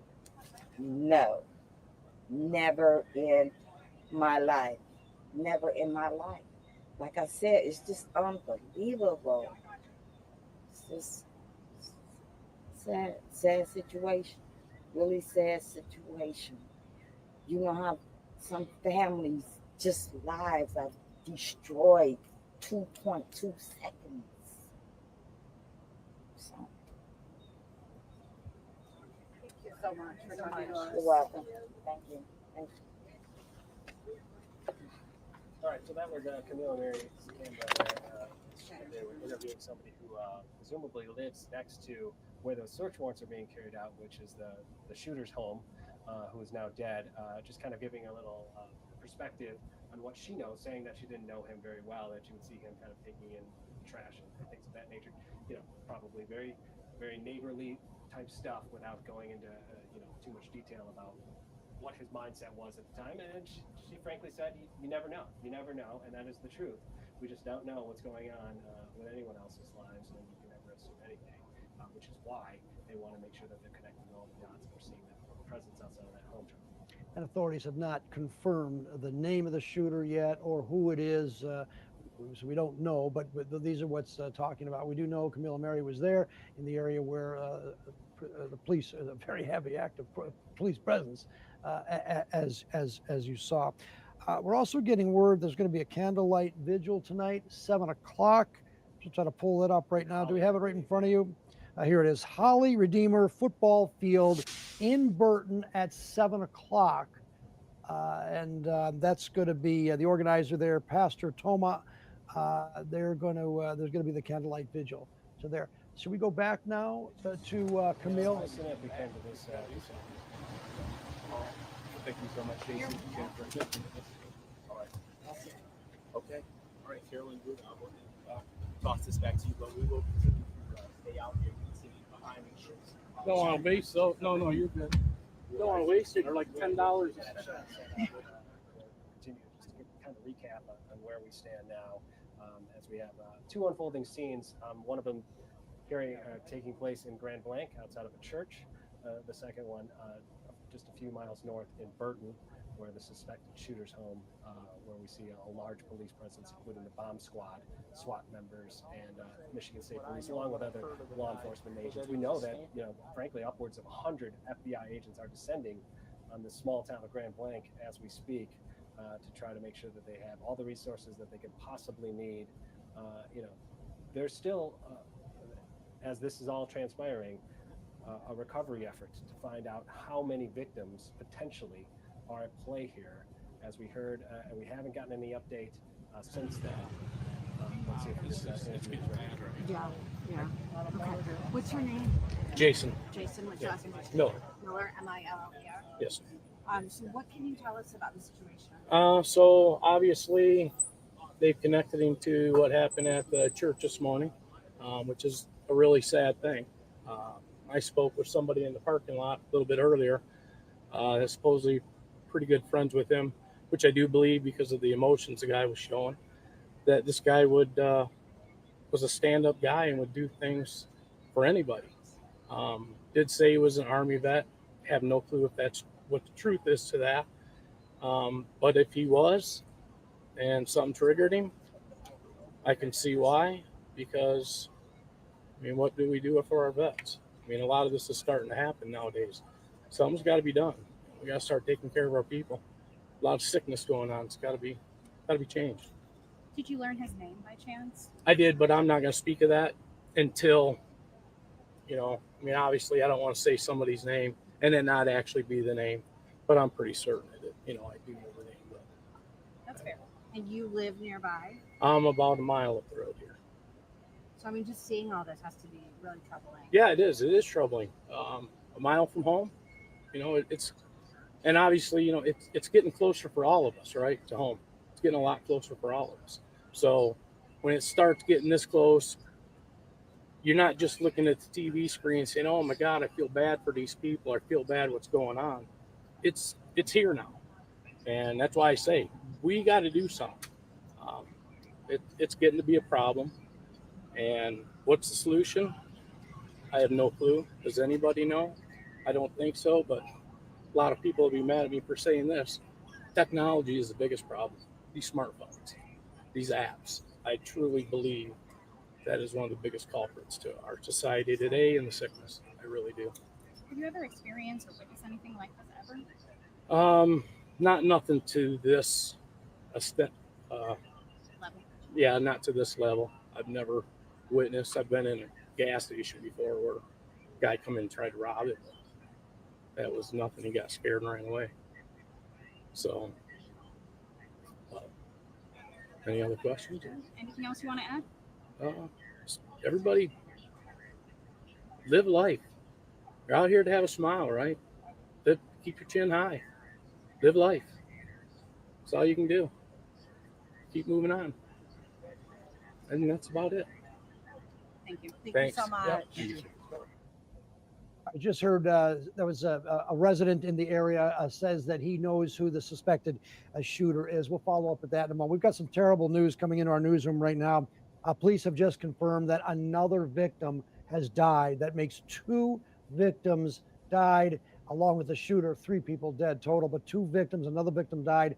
The police, when he gave a press conference not too long ago, said that there were others in critical condition and some were in stable condition. But now we have two victims in that church, and we still don't know if there are other victims inside the church. The police seem to think that there were victims inside the church that went up in flames earlier. So this is a terrible tragedy situation developing. Just getting word in now to our Fox 2 newsroom. Yeah, and it's going to take some time for all of that to be sorted out, as you know, that we are being kept a good deal away from the scene, both where they're executing the search warrant and over at the church itself, for good reason. The law enforcement have a job to do, and they want to make sure that they are able to do that safely, and everybody else is kept safe, members of the public as well. And if you're wondering why we're not being able to show any more aerial views, there is a no-fly order that has been issued over this area that you're looking at here in Burton, and over at the church as well. So it's going to be some time before we could see the state of the fire that was burning at a good clip some hours ago, where that stands now, how soon law enforcement and first responders could get in there and figure out the scope of that scene there, and also what is transpiring exactly at this scene that we're watching play out, as we heard from just a couple neighbors that were just kind of giving their thoughts and how they just never saw this coming, as we typically hear when we're talking to people who live next to suspects post-crime, that they typically, from neighbors, don't have many warning signs before something of this magnitude is carried out. So there's going to be another press conference at 5 o'clock. Yep. We're going to get some more details about the investigation, about the shooter perhaps, and but more of the victims. Now we confirmed 2 people dead. 2 of the victims died in this shooting. Still a lot of questions. Why the shooter did what he did? How planned was it? Did he have some kind of a device to set this place on fire? Did he leave a note? That's what the police are doing right now. You're looking at live pictures from Burton, Michigan. This is where the shooter allegedly lived. You can see law enforcement authorities quite some distance from the home, but we earlier saw a drone that the police sent up there. That's the bomb squad. They're on target. They're on the scene just to make sure that there's no explosive devices. We don't know, but certainly we can assume a little bit that there was a bomb placed by the shooter somehow to cause that terrible fire that likely put the church, made it a total loss. Yeah, just a horrible scene that's transpiring, and as each moment passes and we learn further details, the tragedy grows. Again, just if you're just joining us, then a second person has been confirmed dead, bringing the total of innocent victims here to 2. Then the shooter got in a shootout with police and was killed in that.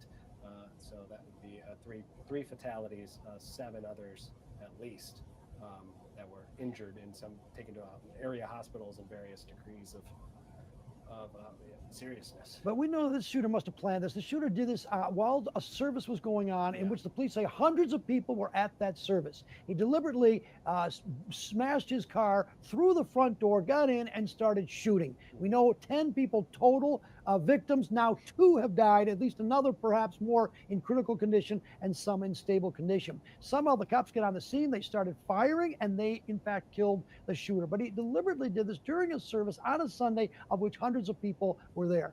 The people that were escorted out of the church, they are now being interviewed as we speak by the FBI to determine what they can learn from this shooting. What other evidence that may have existed possibly has been burned up in that fire that leveled this church. We'll get more information on that at a 5 o'clock press conference just a couple of hours or so from now. At least that's what the chief said will be the next update. Still a lot of work to do in this tragedy that just occurred. Yeah, news that has reached the White House, the governor, all of them weighing in. Obviously, when we have a tragedy of this magnitude, we've seen this play out across the country and here in Metro Detroit, unfortunately, a number of times. So obviously, thoughts and prayers are coming in from leaders from around the area and around the country as they continue. And again, we're trying to get as much information to you as we can as we kind of take this look here at what's happening outside of the shooter's home, presumably. All right, so Dave Spencer, let me ask you a question. You've been on many of these things, these active scenes. You're a reporter. What's going through your mind? Where do you think the feds, the state police and local police, where are they concentrating mostly on right now? Well, they want to make sure that nothing else is going to be carried out, that this was a singular act, that it took place at that church, that was the only target, and as awful as that is as far as this tragedy will go.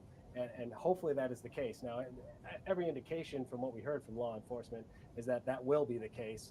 That's what they said at 1 o'clock, is that there is no threat to the public. You don't say that on a whim unless you have some knowledge that this person possibly acted alone.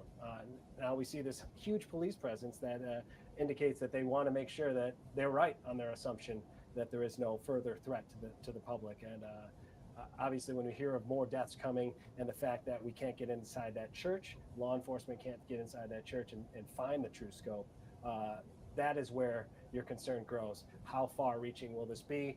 How many people will be impacted? Obviously, this happened at the church community, but the community at large will be suffering for some time here, Charlie. And I want to find out why. And I think that going into the house, getting social media, it's such a big thing these days, getting his emails, his texts, who he communicated with, who does he live with in there? I think it's going to give us a profile of this guy. We heard from some of the neighbors, he may have been an Army veteran. He may know how to use weapons. He obviously hit at least 10 people in that church, of which there may have been hundreds there. We don't know where he got the ammunition and where he got the guns. Is he trained in the guns? Are these legal guns, etc.? Does he have a criminal record? I mean, all these are, and it's they want to find out, obviously, to prevent further shootings and attacks, but they want to see if he acted alone. And I think that you hinted on that. Is this the end of it? I mean, as tragic as this is, was he working with someone? And again, we're speculating right now, but that's what they're doing. That's why the police are taking their time. That's why they're doing it the right way. Presumably there are search warrants, so the court system has been involved. You got to gather the evidence the right way. There's plenty of clues that the police have already gotten, and you've got to give some credit to law enforcement. They were on that scene so quickly enough to take out the shooter, who may have done more had he been had there not been a police presence there. We know that the church was set on fire. You could see the flames for miles on I-75, and that in and of itself, what was he doing? Thinking that there are 100 people there, setting a church on fire, and there may still be more victims. That's what the chief of police hinted a couple of hours ago. Yeah, all of this taking place during a service where you have children there with families, all of them taking part in a religious activity, a church service on a Sunday. I mean, it started at 10 o'clock, and what we learned from their webpage at the LDS Church's website is that this is roughly a 2-hour service, and that they take part in sermons and songs and prayers, and receive the Eucharist. And then at that moment is when this gunman, this 40-year-old, who police say is from Burton, drove a vehicle through the church, got out, and started to shoot, and subsequently lit a fire and then engaged with police and was ultimately killed. The scope of which this tragedy, we still don't know. They've been forthcoming with us, police, as they get this information. Again, we just learned moments ago that a second innocent victim has been confirmed dead. We're still waiting to see how many more potentially, what the ages of the other victims are, the severity of their injuries. All of those things are still unknown at this time. Again, we're just a couple hours away from a second news conference. They were prompt at 1 o'clock. They said they would give us the information at 1. They said they're going to give us the information at 5, and they hope to learn more, because everybody has these questions, right, Charlie? That they want to know why, how could this happen, and what was going through this person's mind. And there's also an urgency to let the authorities do what they're doing. Obviously, this is a mass shooting. It got the attention of the president of the United States. Yeah. I mean, this is obviously something out of church. You can read a lot into that, and we don't want to. We want to let the authorities do what they have to do. And what they have to do right now is make sure that everyone else is safe. That's very, very important. And if we can do that, then that's what they do. So we got to let them. Do their job. Let me just. You get on the phone there. I'll kind of recap what we know so far. We have 2 scenes. One of them that you're looking live at now. This is in Burton, about 15 minutes north of the church, which is in Grand Blanc, where all of this started at around 10 o'clock this morning. The church was fully engulfed in flames. The flames could be seen from miles away. According to police, the shooter, that 40-year-old from Burton, came in. There it is. That was taken earlier today.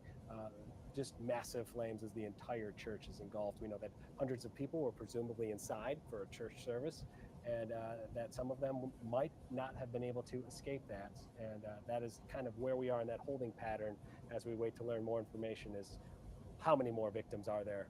What is the severity of their injuries? Is there any possibility that any of them were able to get out of there and survive, or is the casualty count going to just grow exponentially here? That is the fear when you hear of the amount of people that were there and what we know of the fast-acting nature of a fire of that size, Charlie. I mean, when fires happen at an apartment building that size and it breaks out that quick, usually it's catastrophic. Well, yeah, I mean, it is. And I mean, you've got a church. I don't know how many doors they have to get out of the church. I mean, that's the problem. I don't know how old the church is and what kind of, fire. I mean, all that kind of stuff. But you've got hundreds of people, according to the police there, and you've got a shooter inside. I mean, that's just crazy. So that's what the police are trying to figure out right now. You can see a stretcher right there. This is video that was shot earlier. Yeah, we have some eyewitness sound that we want to get you. This was somebody who was right there on the scene as this unfolded, and he gives us some interesting perspective. Let's take a listen now. And you were shot today. Shot at. Luckily, yeah, the windshield. This is just shrapnel from the windshield that was as he shot at our car as we were trying to drive away. And that's your car, the purple one? Yeah, the maroon Flex. Yeah. I got a picture of it or a little video of it. Tell me what was going through your head as that kind of was transpiring. Honestly, get my wife away and find my son. So your son wasn't with you. Do you know where he was? Sorry, that makes me want to moan. He was in another vehicle. We were on the phone with him. He was ducked down in another vehicle trying to just lay low. And you ended up getting in contact with him, and he was okay. we were actually on the phone with him when the shooter came out the door, and then that's when I just put pedal to the metal to try to get out, and that's when he started shooting at our vehicle, and that's what we saw there. And tell me what led up, like what did you see leading up to your windshield kind of exploding or the bullet going through? Church had started at 10 o'clock. We had our opening congregational hymn. We were getting ready to take the sacrament, and we heard just a loud bang. And then we saw that the front wall, so the front part of the chapel, the wall was cracked. And so we at first figured somebody accidentally had done something. So we started rushing out to go help. And then as soon as I saw the American flags on the truck, and that it was on purpose, and somebody yelled that it was on purpose, I started trying to get people out of the area and away, to disperse away. And I guess how soon, like, from you getting injured, did you realize that you were getting shot at? Like, did all that So happen there was first and then you got no, shot no, no. at? So yeah, all of that happened first, Okay. and then I was kind of trying to gather people, trying to find my wife. I ended up finding my wife, and then we went to our vehicle. We called our son, found out he was in another car. I was trying to go to get to that car so that I could get him in the vehicle. There were some elderly ladies and some sisters in our ward that are in our congregation that we got brought into our vehicle so that because they can't run very fast, and so we wanted to make sure that they were safe. As soon as I saw the door open with the shooter and with his rifle, that's when I tried to drive away, and that's when he shot at us. So there was multiple shots, probably a few dozen before that even happened. I didn't see anybody else get shot. I'm aware, from what I know, there are people that were shot, and some that, at least one that I know of that was killed. And kind of in the aftermath, in this point you're at right now, what's going through your head right now? You know, just confusion. You want to make sense of these things.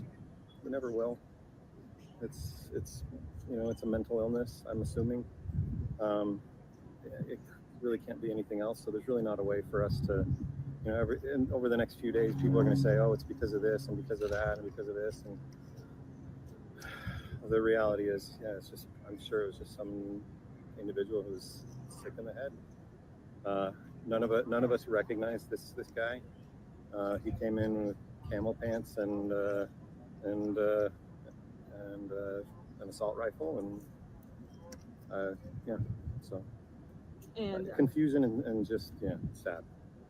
And Relief that my family's okay, but sad for those that might not be. I mean, and you did see a lot of people, or we saw a lot of people exiting. So a lot of you guys did, were able to make it out. What do you say to the group effort to get everyone out safely? You know, I'd say the police came very quickly, faster than I would have expected, which is great. So I'm very grateful for their presence, their ability to come and help. Yeah, I think, I'm sure in the future we're going to start figuring out protocol in churches what to do with this kind of thing. And even though we really shouldn't have to, that should not be something that you have to be afraid of when you go to worship. Yeah, and I guess that's my last question that I can think of right now is, like you said, churches around, this has happened around the country several times, churches, in a group, it has happened to churches, but schools, businesses. There was a stabbing in Walmart in Traverse City. What do you kind of say to all of that? I don't know. I don't know. I think I have to kind of wrap my head around this a little bit. Yeah, and you can imagine the shock, and just the scope, trying to wrap your head about what happened. He still had a fresh bandage on his hand after he was recalling that was a person that was there at the church service with his family, encountering the shooter, and said that when he saw the person step out with wearing camouflage, carrying a long gun, he tried to drive away, getting the shooter's attention, who then shot at his vehicle, breaking the glass, which resulted in the injuries. It's hard for anyone to comprehend what it would be like then, as smoke was rising in the backdrop of that interview, to put yourself in the headspace of anyone who had just lived through that, and let alone the people that were inside, going through what they were going through, wondering if they were going to make it out alive, and knowing that some of them did not, in fact. So here we are looking again at some live pictures as we still are monitoring two scenes, as we have team coverage out there. We have Camille Amiri at one scene in Burton. We have a second reporter, Ingrid Kelly, who is just a quarter mile from the church. Obviously, in both instances, they're being kept as a safe distance away as they kind of both law enforcement, respectively, state police, bomb squad, FBI, at this scene, and then first responders from fire department, EMS, and other law enforcement agencies work to see how much more information they can gather about what took place inside that church, how many more potential people might be involved, what caused that fire, and the fact that we know that, according to police, police that there are likely other bodies in that church as we saw the fire. And then here, kind of processing what we can of what they're trying to glean about the person said to be responsible for carrying out this attack. We've heard from a couple people earlier today who live close by to him. Others saying that they would have never suspected this. Said that he might have some ties to military services in the past, unconfirmed at this point. Just from what neighbors are saying, we did get a statement from the church itself regarding what took place around 10 o'clock today. A tragic act of violence occurred today at the chapel of the Church of Jesus Christ of Latter-day Saints in Grand Blanc, Michigan. During Sunday worship, a gunman opened fire, and early reports indicate that multiple individuals were injured. We're asking for the cooperation of local authorities as details become available. The church is in communication with local law enforcement as the investigation continues, and we receive updates on the condition of those affected. We want to offer thanks to the emergency responders who are assisting victims and families, and we are deeply grateful for the outpouring of prayer and concern from many people around the world. In moments of sorrow and uncertainty, we find strength and comfort through our faith in Jesus Christ. Places of worship are meant to be sanctuaries of peacemaking, prayer, and connection. We pray for all peace and healing for all involved. Again, that was a statement from the Church of Jesus Christ of Latter-day Saints. The LDS Church in Grand Blanc was the scene of this terrible crime that took place around 10:40, when we know that hundreds of people were just attending a service when a 40-year-old man from Burton used his vehicle as a weapon itself, crashing through the front doors of that church, and then immediately got out and opened fire. And some of the stories are really, really difficult to listen and shed some perspective. And again, as we saw, smoke billowing, because one scene is a shooting, right? And then the shooting ends after they're encountered with police. And then we have this giant fire that erupts at the same time, where resources then have to be devoted. And you think about the law enforcement who put themselves in harm's way, not knowing at the time if the threat is eliminated, but still knowing that they have to put this fire out and save as many lives as possible in that effort. And you can only imagine that they will need as much grief counseling as others in the community. In fact, we did get word that there will be grief counseling set up in the near future, starting tomorrow. 12-hour shift at the Grand Blanc Township PD for anyone in the community, because this is going to have ripple effects from not only the hundreds of families that were at the service itself, but also the people living nearby who know and go to school with, and go shopping with, and socialize with those people at the church, whether or not they are attendees or not. An entire community was absolutely rocked today, and the scope of it is still unknown. As I mentioned, and I've mentioned many times now, two scenes unfolding here. This is the one where we're getting live looks of what's taking place in Burton. Burton, just to give you an idea, is about 15 minutes north of where the church took place. So a 15-minute drive, head south, and that's believed happened today, is that this gunman, a 40-year-old from Burton, drove down south to the church as the service was just starting, and then engaged in this heinous act. At 1 o'clock today, we got an update from police. Here's what we learned from that. If you're just joining us and you need to know the scope, you're going to get it right now. That a 40-year-old man from Burton rammed the front door of a church with a vehicle, got out, and started shooting. We heard from one of the witnesses, rather, that we spoke with just moments after it, saying he was wearing all camouflage, and that person did not recognize him as a member of the church. We know at the time there were 10 victims, 10 shooting victims. We've since learned that a second person has died. One died initially, and then the second person we have learned has died. We know that multiple were taken to area hospitals in critical condition, while 7 people were taken in stable condition. We do know that they were working very promptly when they gave us that update at 1 to get a search warrant on the suspect's house, which you're looking at now, is what we believe is actually taking place, is that they're carrying out that search warrant, and that they hope to learn more about what maybe led up to this shooting. If there was they believe that he was acting alone. They said there was no other threat to the public at this time. They want to confirm that, and that's actively what they're doing right now. And then what started the fire? We need to learn exactly how that fire was started. They did say at 1 o'clock that the suspect believed to have started the fire at the church. And they also mentioned that there were hundreds in there and there were people near the fire that couldn't get out. That was what police said at 1 o'clock. We don't know the status of that fire. We didn't, when we were looking in, again, our crews are kept about a quarter mile away from the actual scene of the church.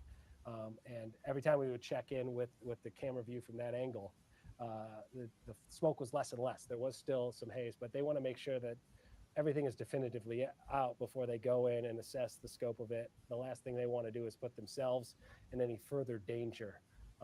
So that's kind of the process of which we are to this point. Again, we've been hearing some people who live near the church and say, you know, this is a peaceful place of worship. They never could point to anything that would say otherwise. And they were clearly rocked by what happened as well. They mentioned that, you know, they didn't attend to the church per se by themselves, but they live within a proximity of it. And they could definitely feel for anyone involved.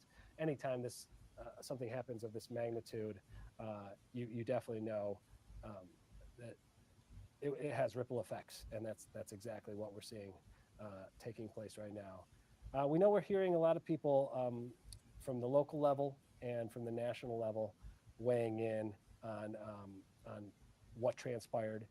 Just moments after learning about what happened, President himself, President Donald Trump, released a statement on Truth Social, and this is the second one that he read or has put out there. The suspect is dead, but there's still a lot to learn.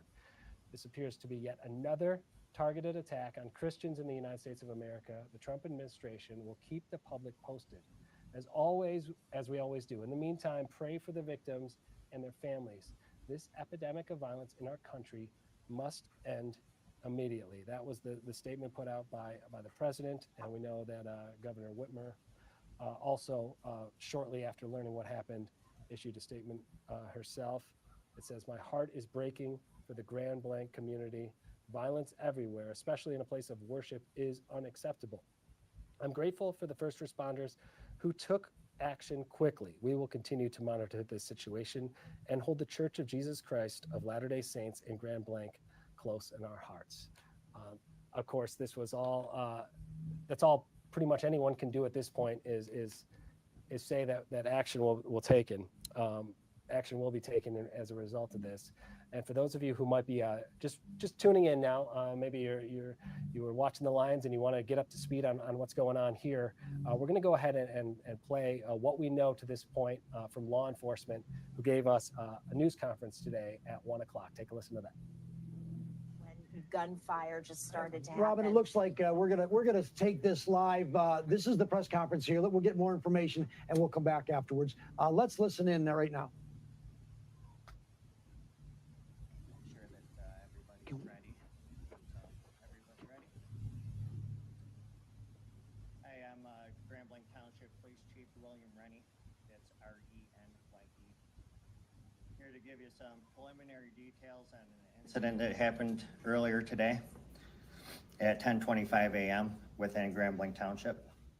First off, I'd like to say our thoughts and prayers go out to the victims of this incident, which is completely unnecessary and avoidable. The incident that we're going to talk about here today, as I said, was happened at 10:25 a.m. at the Church of Jesus Christ of Latter-day Saints, which is located at 4285 McCandless Road. During this incident, what we know right now is that a 40-year-old suspect from Burton, he's a male, he drove his vehicle through the front doors of the church. He then exited his vehicle, firing several rounds at individuals within the church. 10 gunshot victims have been transported to local hospitals at this time, including one who has been deceased. Officers who were trained immediately responded to the area. One was a DNR officer, and then one was a Grand Blanc Township officer, where they met the suspect and they engaged in gunfire with that particular individual. neutralizing that suspect, and that suspect is no longer with us. As I said, it is a 40-year-old male from Burton. During all this incident as well, there was a fire that occurred, and we believe that was deliberately set by the suspect. We do believe that we will find additional victims once we have that scene secure. That fire was just extinguished by the Grand Blanc Township Fire Department within the past hour. So where we go from here is we have investigators. We're going to do search warrants on the suspect's residence. We're going to find out if there was a motive. We're going to go through cell phone records, things like that.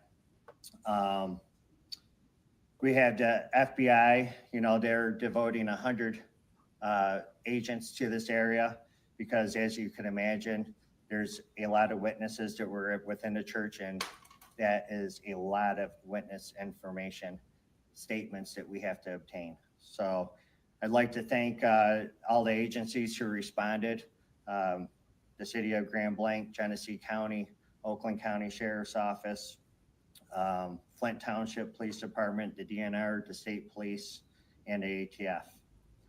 I will provide additional information for you at 5 p.m., but I am willing to take any questions that you have that I could possibly answer right now. Chief, can you talk about the kind of the progress of events? Did the suspect set the fire, they get back inside of his vehicle and then ran the front door, or did it all happen at the same time? So from what I understand, and again, this is just a preliminary investigation right now, from what I have been briefed on, is that he rammed the vehicle through the front door, exited, then started firing shots. We are still trying to determine exactly when and where that fire ended up coming from and how it got started. So we believe it was deliberately set, though, by the suspect. Were they in an active service when this happened? Yes, the service was active. There was hundreds of people within the church. Are you sure it's only one suspect at this point, or is it possible other people helped set in fire? Yes, it is one suspect that we know of at this point. We do not believe that there's a threat to the public. We believe that we have the guy who did this. Sir. Could you comment at all on severity of the injuries? We have a couple in critical condition. Like I said, one is deceased. The rest of them are in stable condition. So a couple, meaning 3 or 2, I'm sorry. One deceased. The suspect is deceased as well. And then multiple victims are in critical condition. We do believe that we will find some additional victims once we find the area where the fire was. Any word on the weapon? Yeah. An assault rifle. So, any as far as ammunition, did he have a lot of ammunition? That I don't know of yet, and I could get you later. Hi. Was the suspect known to authorities, and did he have any connection to anyone who was in that church? Right now, we don't have any of that information, but I'm confident that our investigators, along with the FBI, we're going to end up uncovering all that information and provide that at a later time for you. Chief, to clarify, you said there may be additional victims like inside the church? Yes, where the fire was. So, and the reason why we can't confirm that just yet is because it was a large fire, and we do believe that there was people up there that were near that fire and they were unable to get out of the church. So we do believe that we will find additional victims once we're able to search that, once there's no signs of a fire reigniting.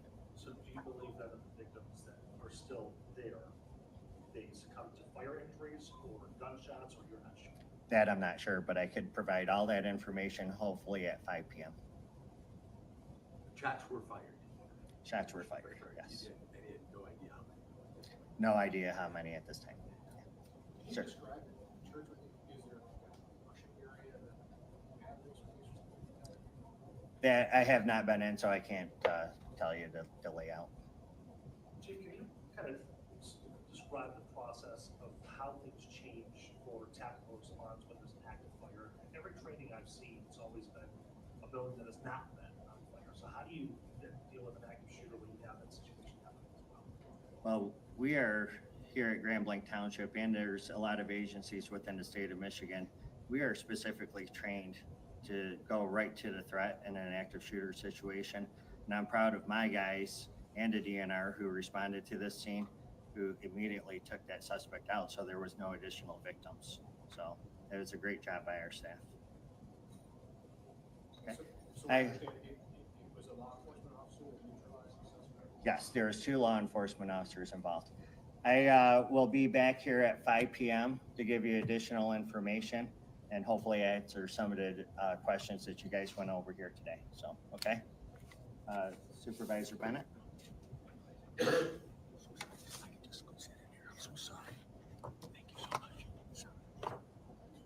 Hello, Scott Bennett, Grambling Township Supervisor. Scott, S-C-O-T-T, Bennett, B-E-N-N-E-T-T.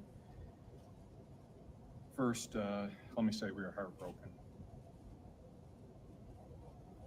This kind of violence doesn't happen in our community, and we are heartbroken that it came to Grambling Township.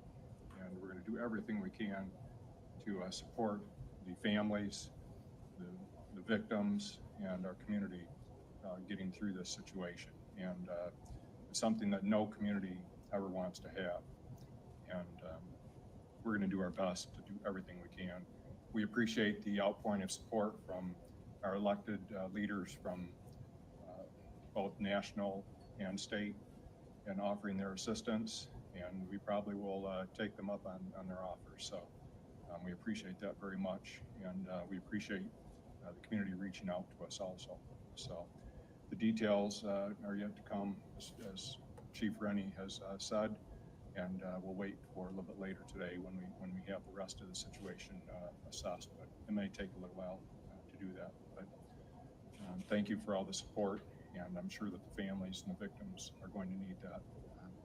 It's a tragedy that nobody wants to encounter. Thank you. Yeah, so that was the township supervisor along with the chief, and you could tell from their voice the grief that they're going through right now. Obviously, that was at 1 o'clock, so we have some updated information. We know that a second person has indeed been confirmed dead, so a total of 2 people, innocent victims, dead, while the shooter was also killed with police. Our Ingrid Kelly had been there since pretty much learning about this shooting. Ingrid, kind of walk us through the day when you arrived and kind of what transpired once you got there, and who you were able to talk with and learn about. Right. Good afternoon, Dave. Yeah, this has been a very long day. It started with, when we heard the news, initially we were told that Buffalo Wild Wings was like the staging area. So we were over there, and it's interesting because for a lot of people, today's focus was the Lions. And, on that side of the street, it was, people kind of like getting ready for the game. But when you cross the street, this road, Holly Road, that leads to the church, it was devastation. When I first arrived, there were a group of parishioners that were just sitting and waiting on a patch of grass. They were being loaded into buses, and they were being taken to like a place of safety where they could get away from this massive, horrific crime scene. Basically, their church was set on fire. At the time, we did not have all of the details about what had transpired, but we saw this road that was just lined with basically police car, emergency vehicles, ambulances everywhere. I walked as close to the church as I could. And again, even on our way here, you could just see a massive cloud of smoke coming from this church. The closer I got to this church, I can tell you the air quality was impacting my breathing. It was so bad. This church was still on fire at the time. At that point, emergency crews told us that we had to get back. So we got back to the point where they felt that we were safe. And at this point, we were talking to a few people. I was able to talk to a man who is actually from he was from one of the police agencies, and he was just saying he was at home, got the call, and ran right here. But he did confirm that the suspect was down. At the time, we didn't quite know what that meant, but after attending the press conference, we realized that he had been shot by the Grand Blanc Township Police Department along with DNR. that what we know about this suspect, he's a 40-year-old burning man who drove his vehicle into the doors of this church. He got out and he shot 10 people. He just fired a round of gunfire into this church. At the time, one person was dead. We have now learned that a second person has died. We know that the FBI is sending 100 agents to this area to talk to. There were hundreds of people in the church, according to the police chief. And those people are now eyewitnesses. And it is going to take that amount of agents to actually get these reports, these eyewitness reports, as they investigate this case. We don't know why this person did this. They are going to go through his social media accounts to figure this out. But I can tell you that this is a really heartbreaking scene. We know that a number of the members of the federal government, Pam Bondi, the president, they have all commented on this situation. All eyes are on Michigan right now as we try to learn more about this devastating situation. Yeah, and when you first arrived, I know that you were able to talk to some people, some that went to the church, some who just lived nearby, others who were nurses who saw what was unfolding and rushed in to help. Talk a little bit about those encounters and things you learned from speaking with them. Absolutely. So I talked to a couple of people, residents who live, this is the road leading up to this church is residential. These residents are not allowed into their homes. Many of these residents, they were attending their own church services when this incident transpired. And so they were away from home. And many of them now cannot get back in their home as this is an active crime scene. So I talked to those residents. I also spoke to a nurse. Henry Ford Genesis, these nurses are on strike. And what I'm hearing is that these nurses actually ran into the hospital ready to assist these victims.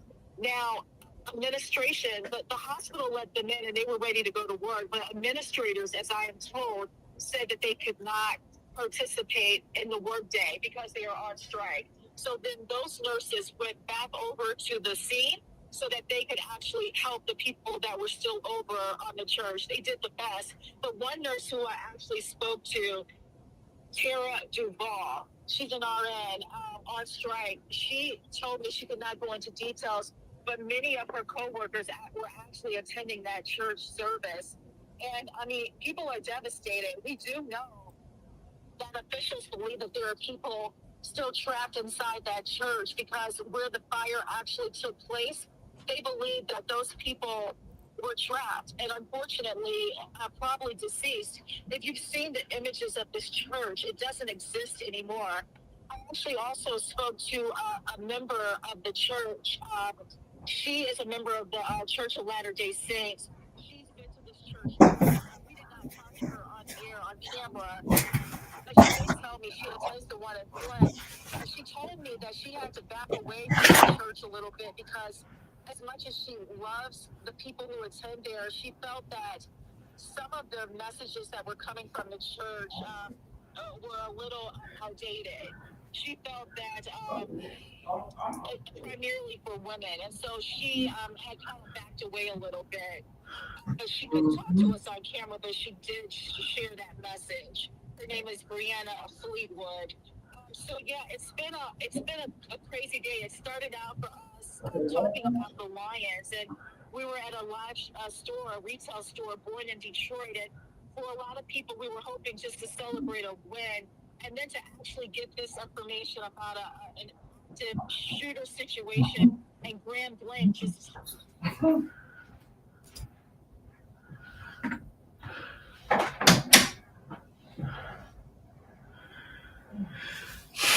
Well, I'll say this. Asada Shakur can be forgotten about. She's a cop killer. She was a communist, allegedly. Maybe not allegedly. She escaped to Cuba. She scampered away to Cuba to avoid United States extradition. She's not worth really talking about. So that's the reason why I didn't talk about Tupac's aunt. I don't know if it was her aunt. His aunt. I know she was her. He was her godson. That was his godmother, Asada Shakur. But I will see you sometime tomorrow. Thank you for tuning in. Appreciate you for sustaining me while on autopilot, as Son of Sun 90 has called it. And take care.